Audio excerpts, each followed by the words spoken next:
സംന്യാസാശ്രമധർമ്മവിധാത്രീം ബ്രഹ്മജ്ഞാനസുധാരസദാത്രീം സദ്ഗുരുരൂപധരാം സർവജ്ഞാം അമൃതാനന്ദമയീം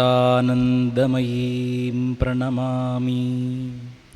സ്ഥാപകായ ച ധർമ്മസ്യ സർവധർമ്മസ്വരൂപിണേ അവതാരവരിഷ്ഠായ രാമകൃഷ്ണായ തേ നമഃ.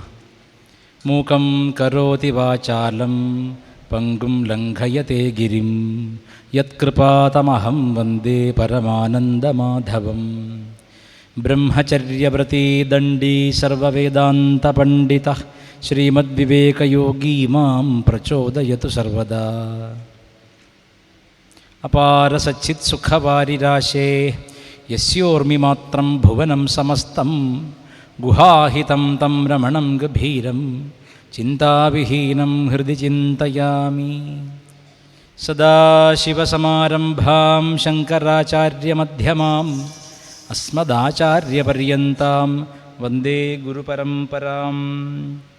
ശ്രുതിസ്മൃതിപുരാണാനാമാലയം കരുണാലയം നമാമി ഭഗവത്പാദശങ്കരം ലോകശങ്കരം.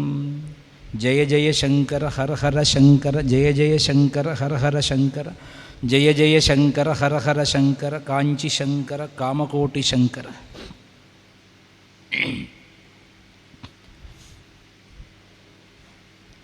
അല്പം വൈകിയാണ് നമ്മൾ ഇന്നത്തെ സെഷൻ തുടങ്ങുന്നത്. അതുകൊണ്ട് തന്നെ അധികം ആളുകൾ എത്തിച്ചേർന്നിട്ടുമില്ല. ഭാഗവതത്തെ തന്നെ ജീവിതമാക്കി മാറ്റിയിരിക്കുന്ന അനേകം മഹാന്മാർ നിരന്തരം വന്ന് ഭാഗവത സേവ ചെയ്യുന്ന ഒരു ഗ്രാമമാണ് മള്ളിയൂർ. വിശേഷിച്ചും ഭാഗവത ശാസ്ത്രത്തെ ഗൗരവമായി കണ്ടു പഠിക്കുകയും അതിൻ്റെ പ്രചരണത്തെ ജീവിതവ്രതമാക്കി മാറ്റുകയും ചെയ്തിരിക്കുന്ന ഒരു ഇല്ലം ഒരു പക്ഷേ കേരളത്തിൽ ഇതുപോലെ ഇന്ന് മറ്റൊന്നില്ല, ഇന്നത്തെ കാലത്തില്ല.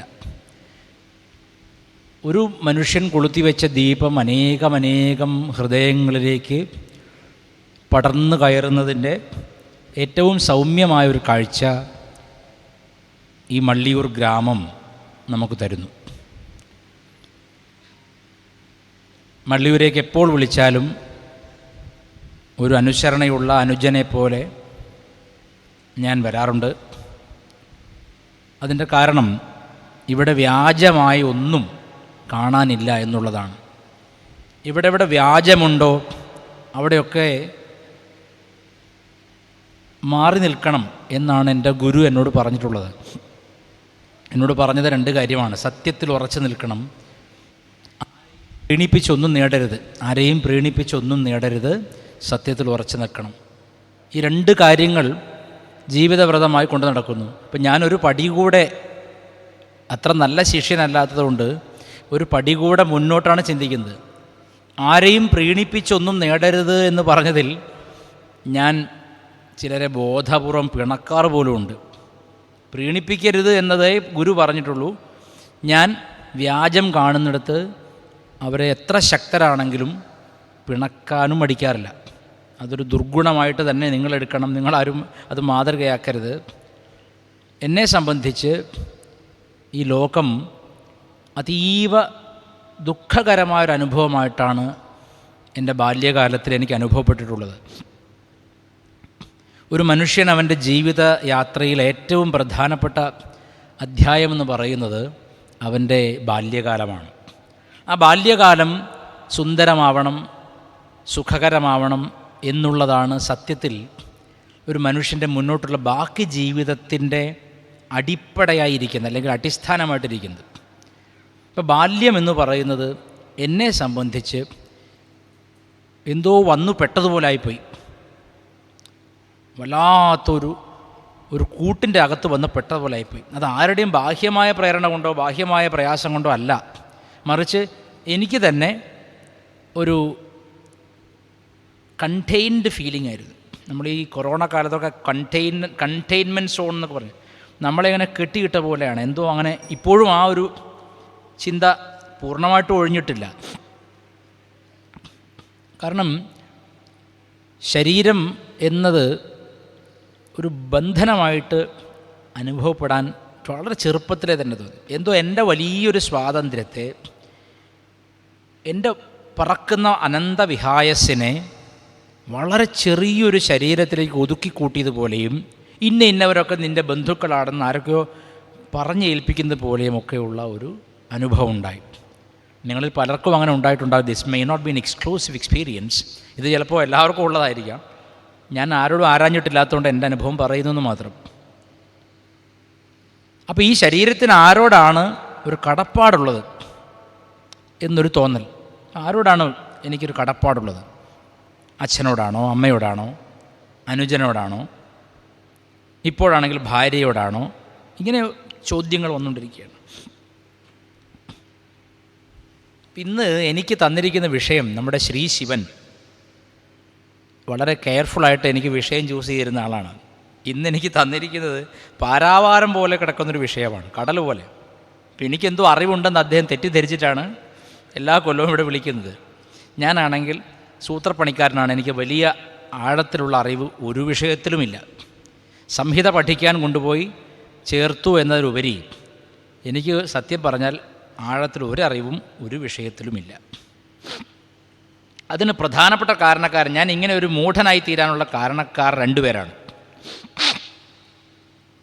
സംഹിത പഠിക്കുന്ന കാലത്ത് കൊണ്ട് ചേർത്തു എന്നതുകൊണ്ട് സംഹിത പഠിച്ചു. പക്ഷേ ഒരു 14 വയസ്സായപ്പോൾ, 14-15 വയസ്സായപ്പോൾ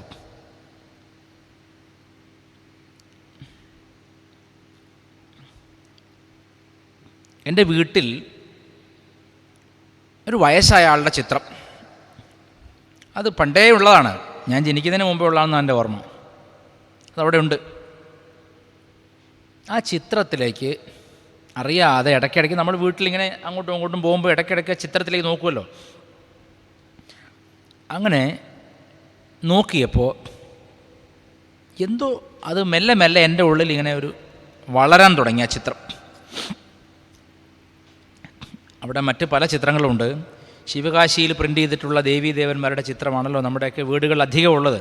തെറ്റല്ല പറയുന്നത്. അതൊക്കെ കണ്ടിട്ടും ഇല്ലാത്ത ഒരു എന്തോ ഒരു മാസ്മരികത, എന്തോ ഒരു ആഴം ഈ ഒരു ചിത്രത്തിനുണ്ട്. ഇങ്ങനെ നോക്കി നോക്കി ഇടയ്ക്കിടയ്ക്ക് ഇങ്ങനെ നടക്കുമ്പോൾ, അങ്ങോട്ട് പോകുമ്പോൾ, ഈ മുറിയിൽ നിന്ന് അങ്ങോട്ട് പോകുമ്പോൾ, ഇങ്ങോട്ട് പോകുമ്പോൾ അതിലേക്ക് നോക്കും. ആ നോട്ടത്തിൻ്റെ ഉള്ളിൽ എന്തോ ഒരു സാധനം, എന്തോ ഒന്ന് അത് പിടിച്ച് നമ്മളെ വലിക്കുന്ന പോലെ തോന്നും. അത് എനിക്ക് അദ്ദേഹത്തിൻ്റെ പേര് പോലും പൂർണ്ണമായിട്ട് അറിയില്ലായിരുന്നു.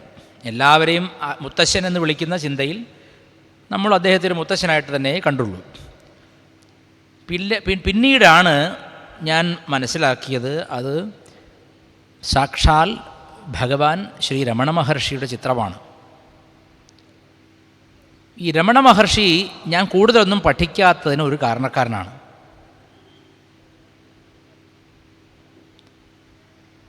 അതിനുശേഷം തൊട്ട് അടുത്ത വർഷമാണ് ഞാൻ അമ്മയെ കാണുന്നത്, വള്ളിക്കാവിൽ അമ്മയെ കാണുന്നത്.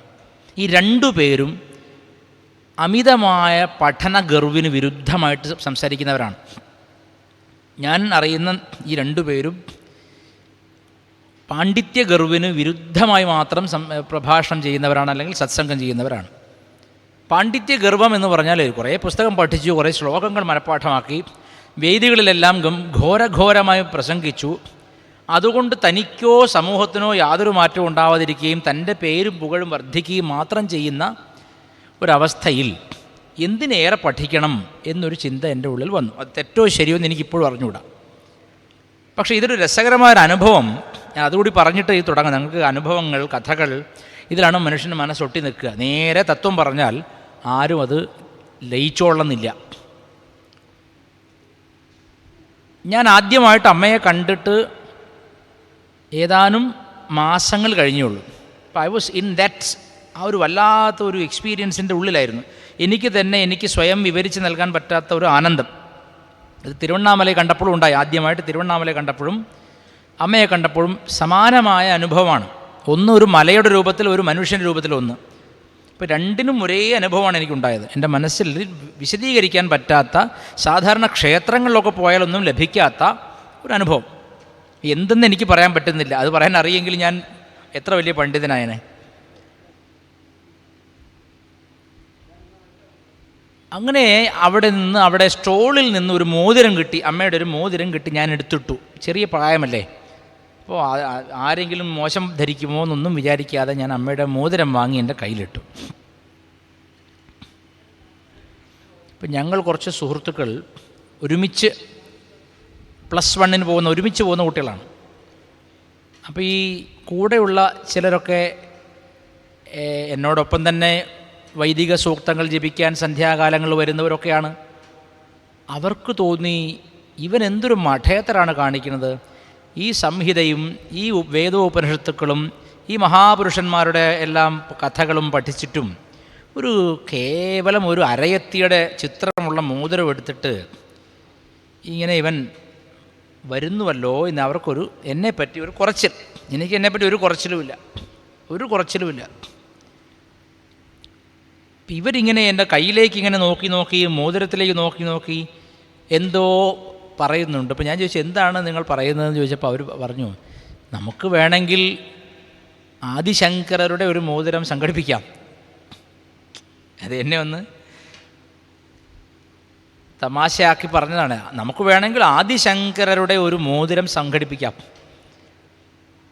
ഈ കൂട്ടുകാർക്കൊരു പ്രത്യേകതയുണ്ട്. കൂട്ടുകാരെന്തു പറഞ്ഞാലും നമ്മൾ കേട്ടോളാം. ഗുരുവിന് പോലും ഇല്ലാത്ത അവകാശം കൂട്ടുകാർക്കുണ്ട്.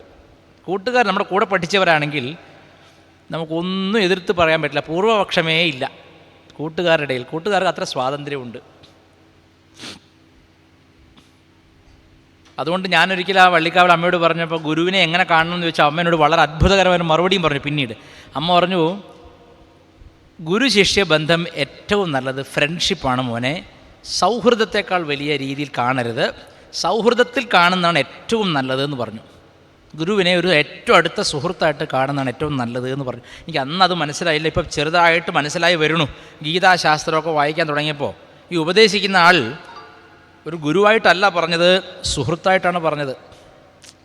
കേട്ടയാൾക്കും അത് വലിയൊരു ആശങ്ക ഉണ്ടാക്കാത്തതിന് കാരണം ആ സുഹൃത്ത് ബന്ധമാണ് എനിക്ക് തോന്നുന്നു ഒരു പക്ഷേ ഗുരുശിഷ്യ ബന്ധത്തിൻ്റെ ഏറ്റവും ഉത്തമ നിദർശനമായിട്ട് നമ്മുടെ സമൂഹത്തിൽ ഒരു നല്ല ഫ്രണ്ട്ഷിപ്പ്, അതാണ് ഗുരുവായിട്ട് വേണ്ടത് എന്ന് പറഞ്ഞു. അപ്പോൾ ഇപ്പോൾ എനിക്ക് മനസ്സിലായി വരുന്നു. അന്നേ മനസ്സിലായി എന്ന് പറയുന്നില്ല. പക്ഷേ ഈ മോതിരം കണ്ടപ്പോൾ ഇവൻ പറഞ്ഞു, കൂട്ടുകാരൻ പറഞ്ഞു, ഞാൻ നമ്മൾ ഈ വാരമിരിക്കുന്ന ഈ വേദം ജപിക്കാൻ വേണ്ടി വാരമിരിക്കാനൊക്കെ പോകുമ്പോൾ നമ്മുടെ കയ്യിൽ അമൃതാനന്ദ വൈദേവിയുടെ ഒരു ചിത്രം കണ്ടാൽ അത് വലിയ ശതമാനം പേർക്ക് അന്ന് ദഹിച്ചിരുന്നില്ല. അപ്പോൾ എന്നോട് ഇദ്ദേഹം പറഞ്ഞു, നമുക്ക് ഒരു കാര്യം ചെയ്യാം, കാഞ്ചിയിൽ പോയാൽ ആദിശങ്കരുടെ കൂടെ മോതിരം ഉണ്ടാവും ചിലപ്പോൾ.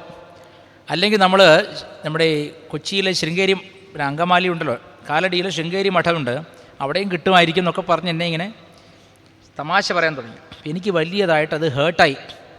ഈ കൂട്ടത്തിലൊരു വാക്ക് എനിക്ക് വല്ലാതെ വേദനയായത്, ഞാൻ ആദ്യമായിട്ടാണ് ആ വാക്ക് കേൾക്കുന്നത്, അരയത്തി എന്നൊരു വാക്ക്. എനിക്കന്ന് അതത്ര അറിയില്ല. അപ്പോൾ എനിക്കൊരു പഴക്കം, അമ്മയെ കണ്ടതിന് ശേഷം ഒരു പഴക്കം വന്നു. എന്താണെന്ന് വെച്ചാൽ,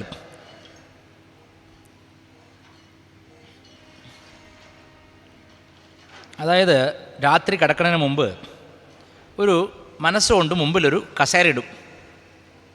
കട്ടിലിൽ ഞാൻ ഇരുന്നിട്ട് മനസ്സുകൊണ്ട് മുമ്പിലൊരു കസേര ഇടും. അതിൽ അമ്മയെ പിടിച്ചിരുത്തും. എന്നിട്ട് അന്ന് എന്തൊക്കെ നടന്നു എന്ന് അമ്മയോട് പറയും. എല്ലാം പറയും, ഡീറ്റെയിൽഡായിട്ട് പറയും. ഒരു അരമണിക്കൂർ എടുക്കും പറഞ്ഞു തീർക്കാൻ. അങ്ങനെ എല്ലാം പറയുന്ന കൂട്ടത്തിൽ ഞാൻ ഇതും പറഞ്ഞു. ഞാൻ പറഞ്ഞു, അമ്മ നിങ്ങളൊരു അരയത്തിയാണോ? അതെന്താന്ന് ആ വാക്കിൻ്റെ അർത്ഥം എനിക്ക് അറിഞ്ഞുകൂടായിരുന്നു. ഇറ്റ് വാസ് ഒരു കാസ്റ്റ് ഒരു ജാതി പേരാണെന്നുള്ളത് എനിക്ക് അത്ര അറിയില്ലായിരുന്നു. ഞാൻ അരയത്തി എന്നുള്ള വാക്ക് അന്നത്ര എൻ്റെ മനസ്സിലില്ല. അപ്പം ഞാൻ പറഞ്ഞു, നിങ്ങളെന്തോ ഒരു അരയത്തിയാണെന്നാണ്. ഇറ്റ്സ് ലൈക്ക് ഒരു നമ്മൾ ചിന്തിക്കുന്നവരല്ല, വളരെ ഓപ്പണായിട്ടുള്ളൊരു സംസാരമാണ്. നിങ്ങളൊരു അരയത്തിയാണ്, ആദിശങ്കരാണ് ശരി, സംഹിത പഠിച്ചവനാണ്, അതുകൊണ്ട് ആദിശങ്കരാണ് നമുക്ക് എല്ലാം പ്രമാണം. വേറെ ഒരാളുടെ മോതിരം ഇട്ടുകൊണ്ട് നടക്കുന്നത് അത്ര നല്ലതല്ല എന്നെല്ലാം പറയുന്നു. നിങ്ങളൊരു അരയത്തി ആണെങ്കിൽ, ഇതാണ് എനിക്ക് പറയാനുള്ള നിവേദനം ഇതാണ്, നിങ്ങളൊരു അരയത്തി ആണെങ്കിൽ നിങ്ങൾ എന്നെ വിട്ടുപോകണം. എനിക്കത് അങ്ങനെ പറയാൻ അറിയുള്ളൂ. അന്ന് ഇന്നും അറിവുണ്ടായിട്ടല്ല, ഇന്നും ഞാനത് ഇന്നെനിക്ക് ബോധ്യമായി. അന്നെനിക്ക് അത്ര അറിവില്ല, ഇതേപ്പറ്റി അറിവില്ല. ഞാൻ പറഞ്ഞു നിങ്ങളൊരു അരയത്തിയാണ് എന്ന് കൂടെ പഠിക്കണവരൊക്കെ പറയണു. അപ്പം നിങ്ങളൊരു അരയത്തിയാണ്, നിങ്ങൾ ദേവിയൊന്നും അല്ല, ഗുരുവൊന്നും അല്ലെങ്കിൽ നിങ്ങൾ എന്നെ വിട്ടുപോകണം. കാരണം ഞാൻ ആദിശങ്കരൻ്റെ ആ അദ്വൈത സിദ്ധാന്തമാണ് ശരിയെന്നാണ് ഇവരൊക്കെ പറയണത്. ഞാനും അതുതന്നെയാണ് കേട്ടിട്ടുള്ളത്. അപ്പം ഞാനിപ്പോൾ ഒരു സത്യം പറഞ്ഞ് ഞങ്ങൾ ഞെട്ടും. കാവി ഉടുത്ത് നടക്കുന്ന, പലകാലം വേദാന്തം പഠിച്ചു എന്നറിയപ്പെടുന്ന പല സന്യാസിമാർക്ക് പോലും അദ്വൈത വേദാന്തം ബോധിച്ചിട്ടില്ല കേട്ടോ. നിങ്ങൾ വിചാരിക്കുമോ കാവി കൊടുത്തിട്ടുണ്ട്, നല്ല പട്ട പോട്ടിരിക്കുക, നന്നായിട്ട് പട്ടയെല്ലാം പോട്ട് ഈ ഭസ്മമൊക്കെ വരച്ചിട്ട് വരുന്നുണ്ട്, മെതിയടിയുണ്ട്, അദ്വൈത വേദാന്തം ബോധിച്ചു എന്ന് അർത്ഥമില്ല. അത് ഞാൻ ഒരുപാട് പേരുടെ സിദ്ധാന്തപരമായി പോലും, ഞാൻ പറഞ്ഞ അനുഭവം പോട്ടെ, അദ്വൈത അനുഭവം പോട്ടെ, സിദ്ധാന്തം പോലും വ്യക്തമായിട്ട് മനസ്സിലായിട്ടില്ല. എന്താണ് ആദിശങ്കര പക്ഷം എന്ന് മനസ്സിലായിട്ടില്ല. അങ്ങനെയുള്ളവരും ഉണ്ട്. പക്ഷം മനസ്സിലാക്കാതെ ആദിശങ്കരനെ പിടിച്ചുകൊണ്ട് നടക്കുന്നവരും ഉണ്ട്. അതിപ്പോൾ പറയുകയാണ്. എന്നാൽ സന്യാസിമാരെക്കാൾ, നമ്മുടെ നൊച്ചൂർ അണ്ണനെ പോലെ സന്യാസിമാരെക്കാൾ ഇത് ബോധിച്ച ആൾക്കാരുണ്ട്. ഇപ്പോൾ അദ്ദേഹം സന്യാസിയാണ്. അപ്പോൾ അദ്ദേഹം സന്യാസിയാവുന്നതിന് മുമ്പേ തന്നെ അസലായിട്ടിത് ബോധ്യമായിട്ടുണ്ട് അദ്ദേഹത്തിന്. അപ്പം അങ്ങനെ ആ സന്യാസിമാർക്ക് എന്തോ കേമമായിട്ട് അറിയാമെന്നൊരു ചിന്ത എനിക്കിപ്പോൾ ഇല്ല. നമ്മൾ ഓരോ വർഷം പോകുന്തോറും എന്താ സംഭവിക്കുന്നറിയോ, മനസ്സിലെ ഓരോ വിഗ്രഹങ്ങൾ ഉടഞ്ഞുടഞ്ഞുടഞ്ഞു പോവാണ്. മനസ്സിൽ വലിയ വലിയ വിഗ്രഹങ്ങൾ ഉണ്ടാക്കി വരുന്നതൊക്കെ കൃഷ്ണനാണ് ഏറ്റവും ഇതിൻ്റെ ആൾ. ഞാൻ പ്രധാനമായിട്ടും പറയാം, അതിന് പ്രധാന കാരണക്കാരൻ കൃഷ്ണനാണ്. എന്തെങ്കിലും ഒന്ന് വലിയതാണെന്ന് വിചാരിച്ചിരിക്കും, അത് കൃഷ്ണൻ ഉടച്ചു കളയും. അങ്ങനെ ഓരോ കൊല്ലം കഴിയുന്തോറും ഞാൻ ഇല്ലാതായിക്കൊണ്ടിരിക്കുകയാണ്. ഞാനെന്തോ കൂടുതലായിട്ട്, കഴിഞ്ഞ വർഷം വള്ളിയൂർ വന്നു, അതേക്കാൾ ഇപ്പോൾ അത്രയും അറിവ് എനിക്കില്ല. ഇപ്പോൾ ഞാൻ പിന്നെയും ചെറുതായിക്കൊണ്ടിരിക്കുകയാണ്. ഇപ്പം പറഞ്ഞത്, ഇപ്പം ഞാൻ രാത്രി ഇങ്ങനെ വളരെ കൺസേൺഡായിട്ട് പറഞ്ഞു, അമ്മ നിങ്ങൾ അരയത്തിയാണെന്നാണ് ഇവർ പറയണത്, അതെന്താണെന്ന് എനിക്കറിയില്ല. അങ്ങനെയാണെങ്കിൽ ഇപ്പം പൊയ്ക്കൊള്ളണം, എന്നെ പിന്നെ ശല്യപ്പെടുത്തരുത്, എനിക്ക് വയ്യ, ഞാൻ ചെറിയ പയ്യനല്ലേ. ഇപ്പം ഇത് എൻ്റെ മുമ്പിൽ അമ്മ ഇരുന്ന് കേൾക്കുന്നു എന്നാണ് എൻ്റെ സങ്കല്പം. അന്ന് കിടന്നുറങ്ങി ഒരു ഏകദേശം പറയുകയാണ്, we are not conscious of time in deep sleep, പക്ഷെ പറയുകയാണ് ഒരു 3:30 മണി, പുലർച്ചെ 4 മണിയൊക്കെ ആയിട്ടുണ്ടാവും.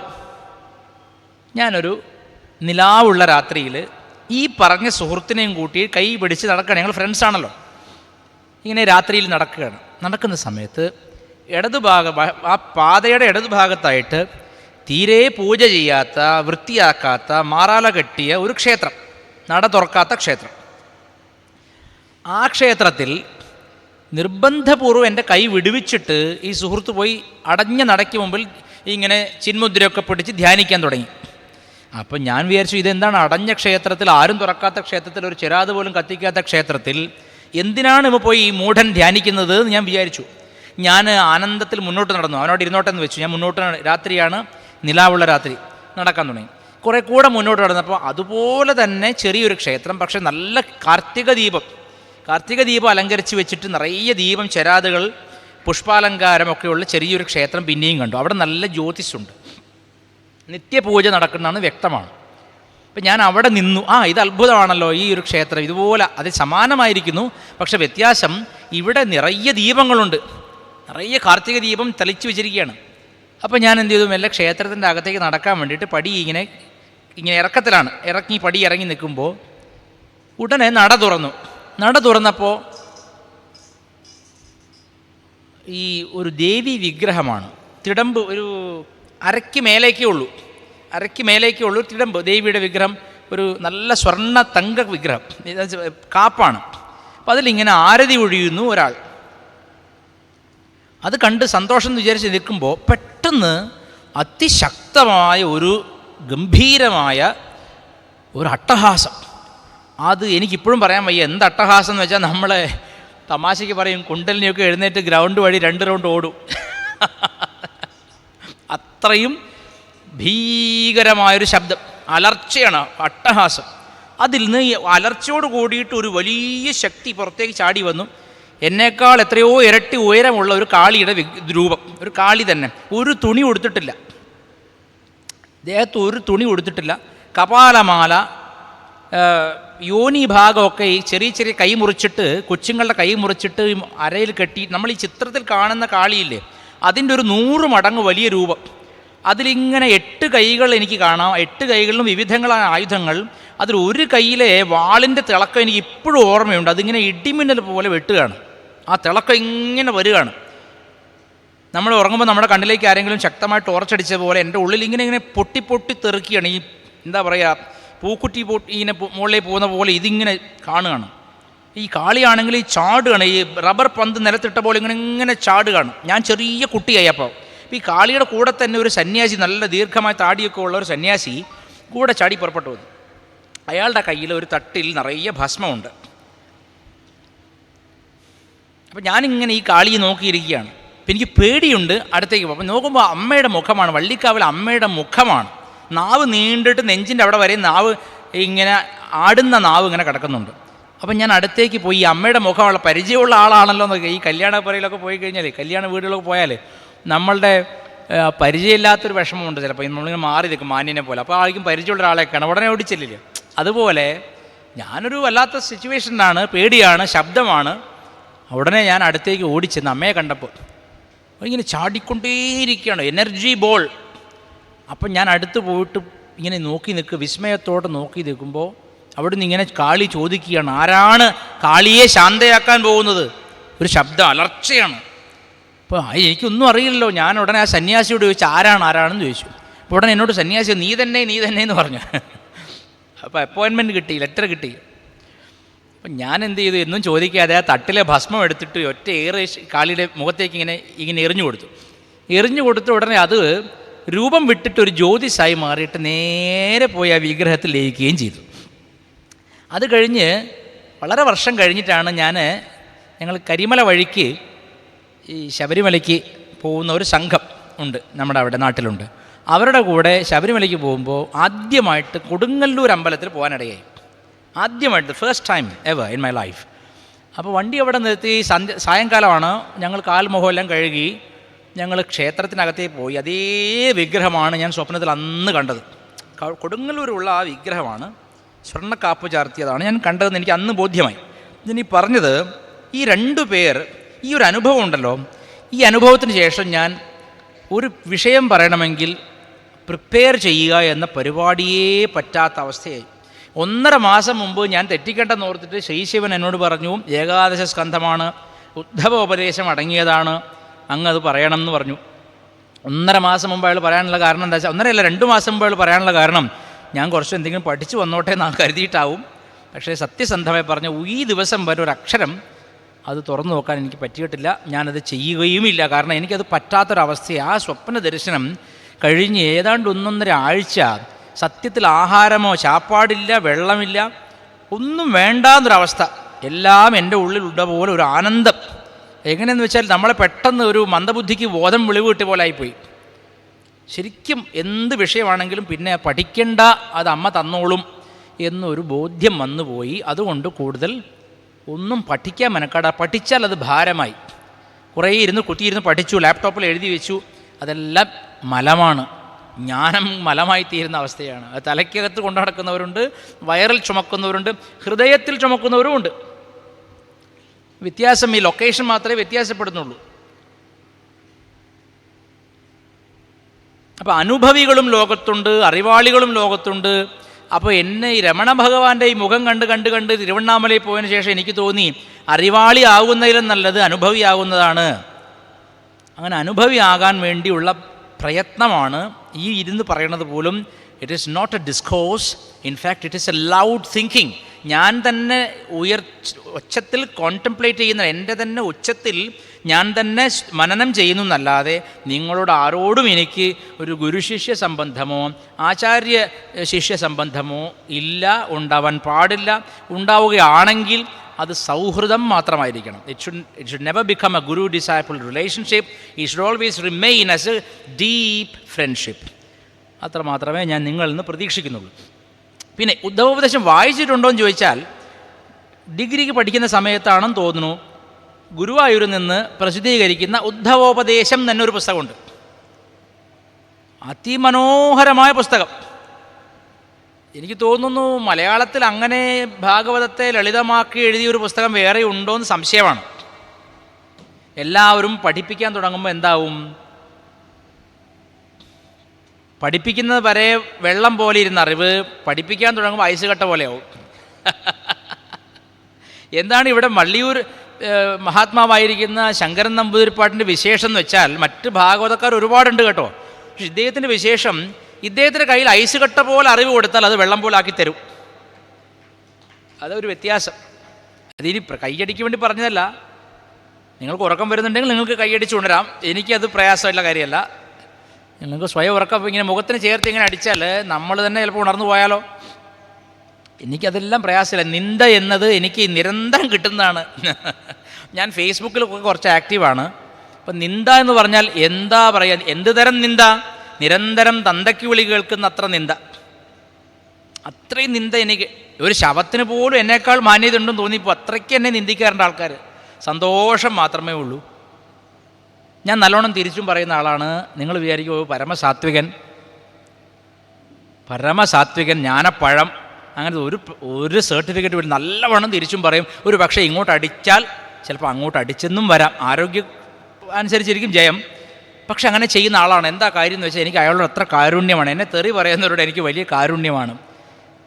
ഇത് ഞാൻ മിണ്ടാതിരുന്നാൽ പരമാത്മാവ്, പ്രകൃതി അവരെ 10 ഇരട്ടി ശിക്ഷിക്കും. ഒരു ശിഷ്യനും ഗുരുവും കൂടി നടന്നു പോകുമ്പോൾ കുറേ ആ നാട്ടിലെ ആ കാലത്തെ രക്ഷാപ്രവർത്തകരുണ്ടല്ലോ, ആ കാലത്തെ രക്ഷാപ്രവർത്തകർ ഇവരെ പിന്നാലെ കൂടിയിട്ട് പറഞ്ഞു, നല്ല തടിയുണ്ടല്ലോ, നല്ല തണ്ടുണ്ടല്ലോ, വല്ല ജോലി എടുത്ത് ജീവിച്ചൂടെ, ഇങ്ങനെ കുറിയും തൊട്ട് കള്ളന്മാർ നടക്കണു എന്നൊക്കെ പറഞ്ഞ് പിന്നാലെ പരിഹസിക്കാൻ തുടങ്ങി ശിഷ്യനെയും ഗുരുവിനെയും.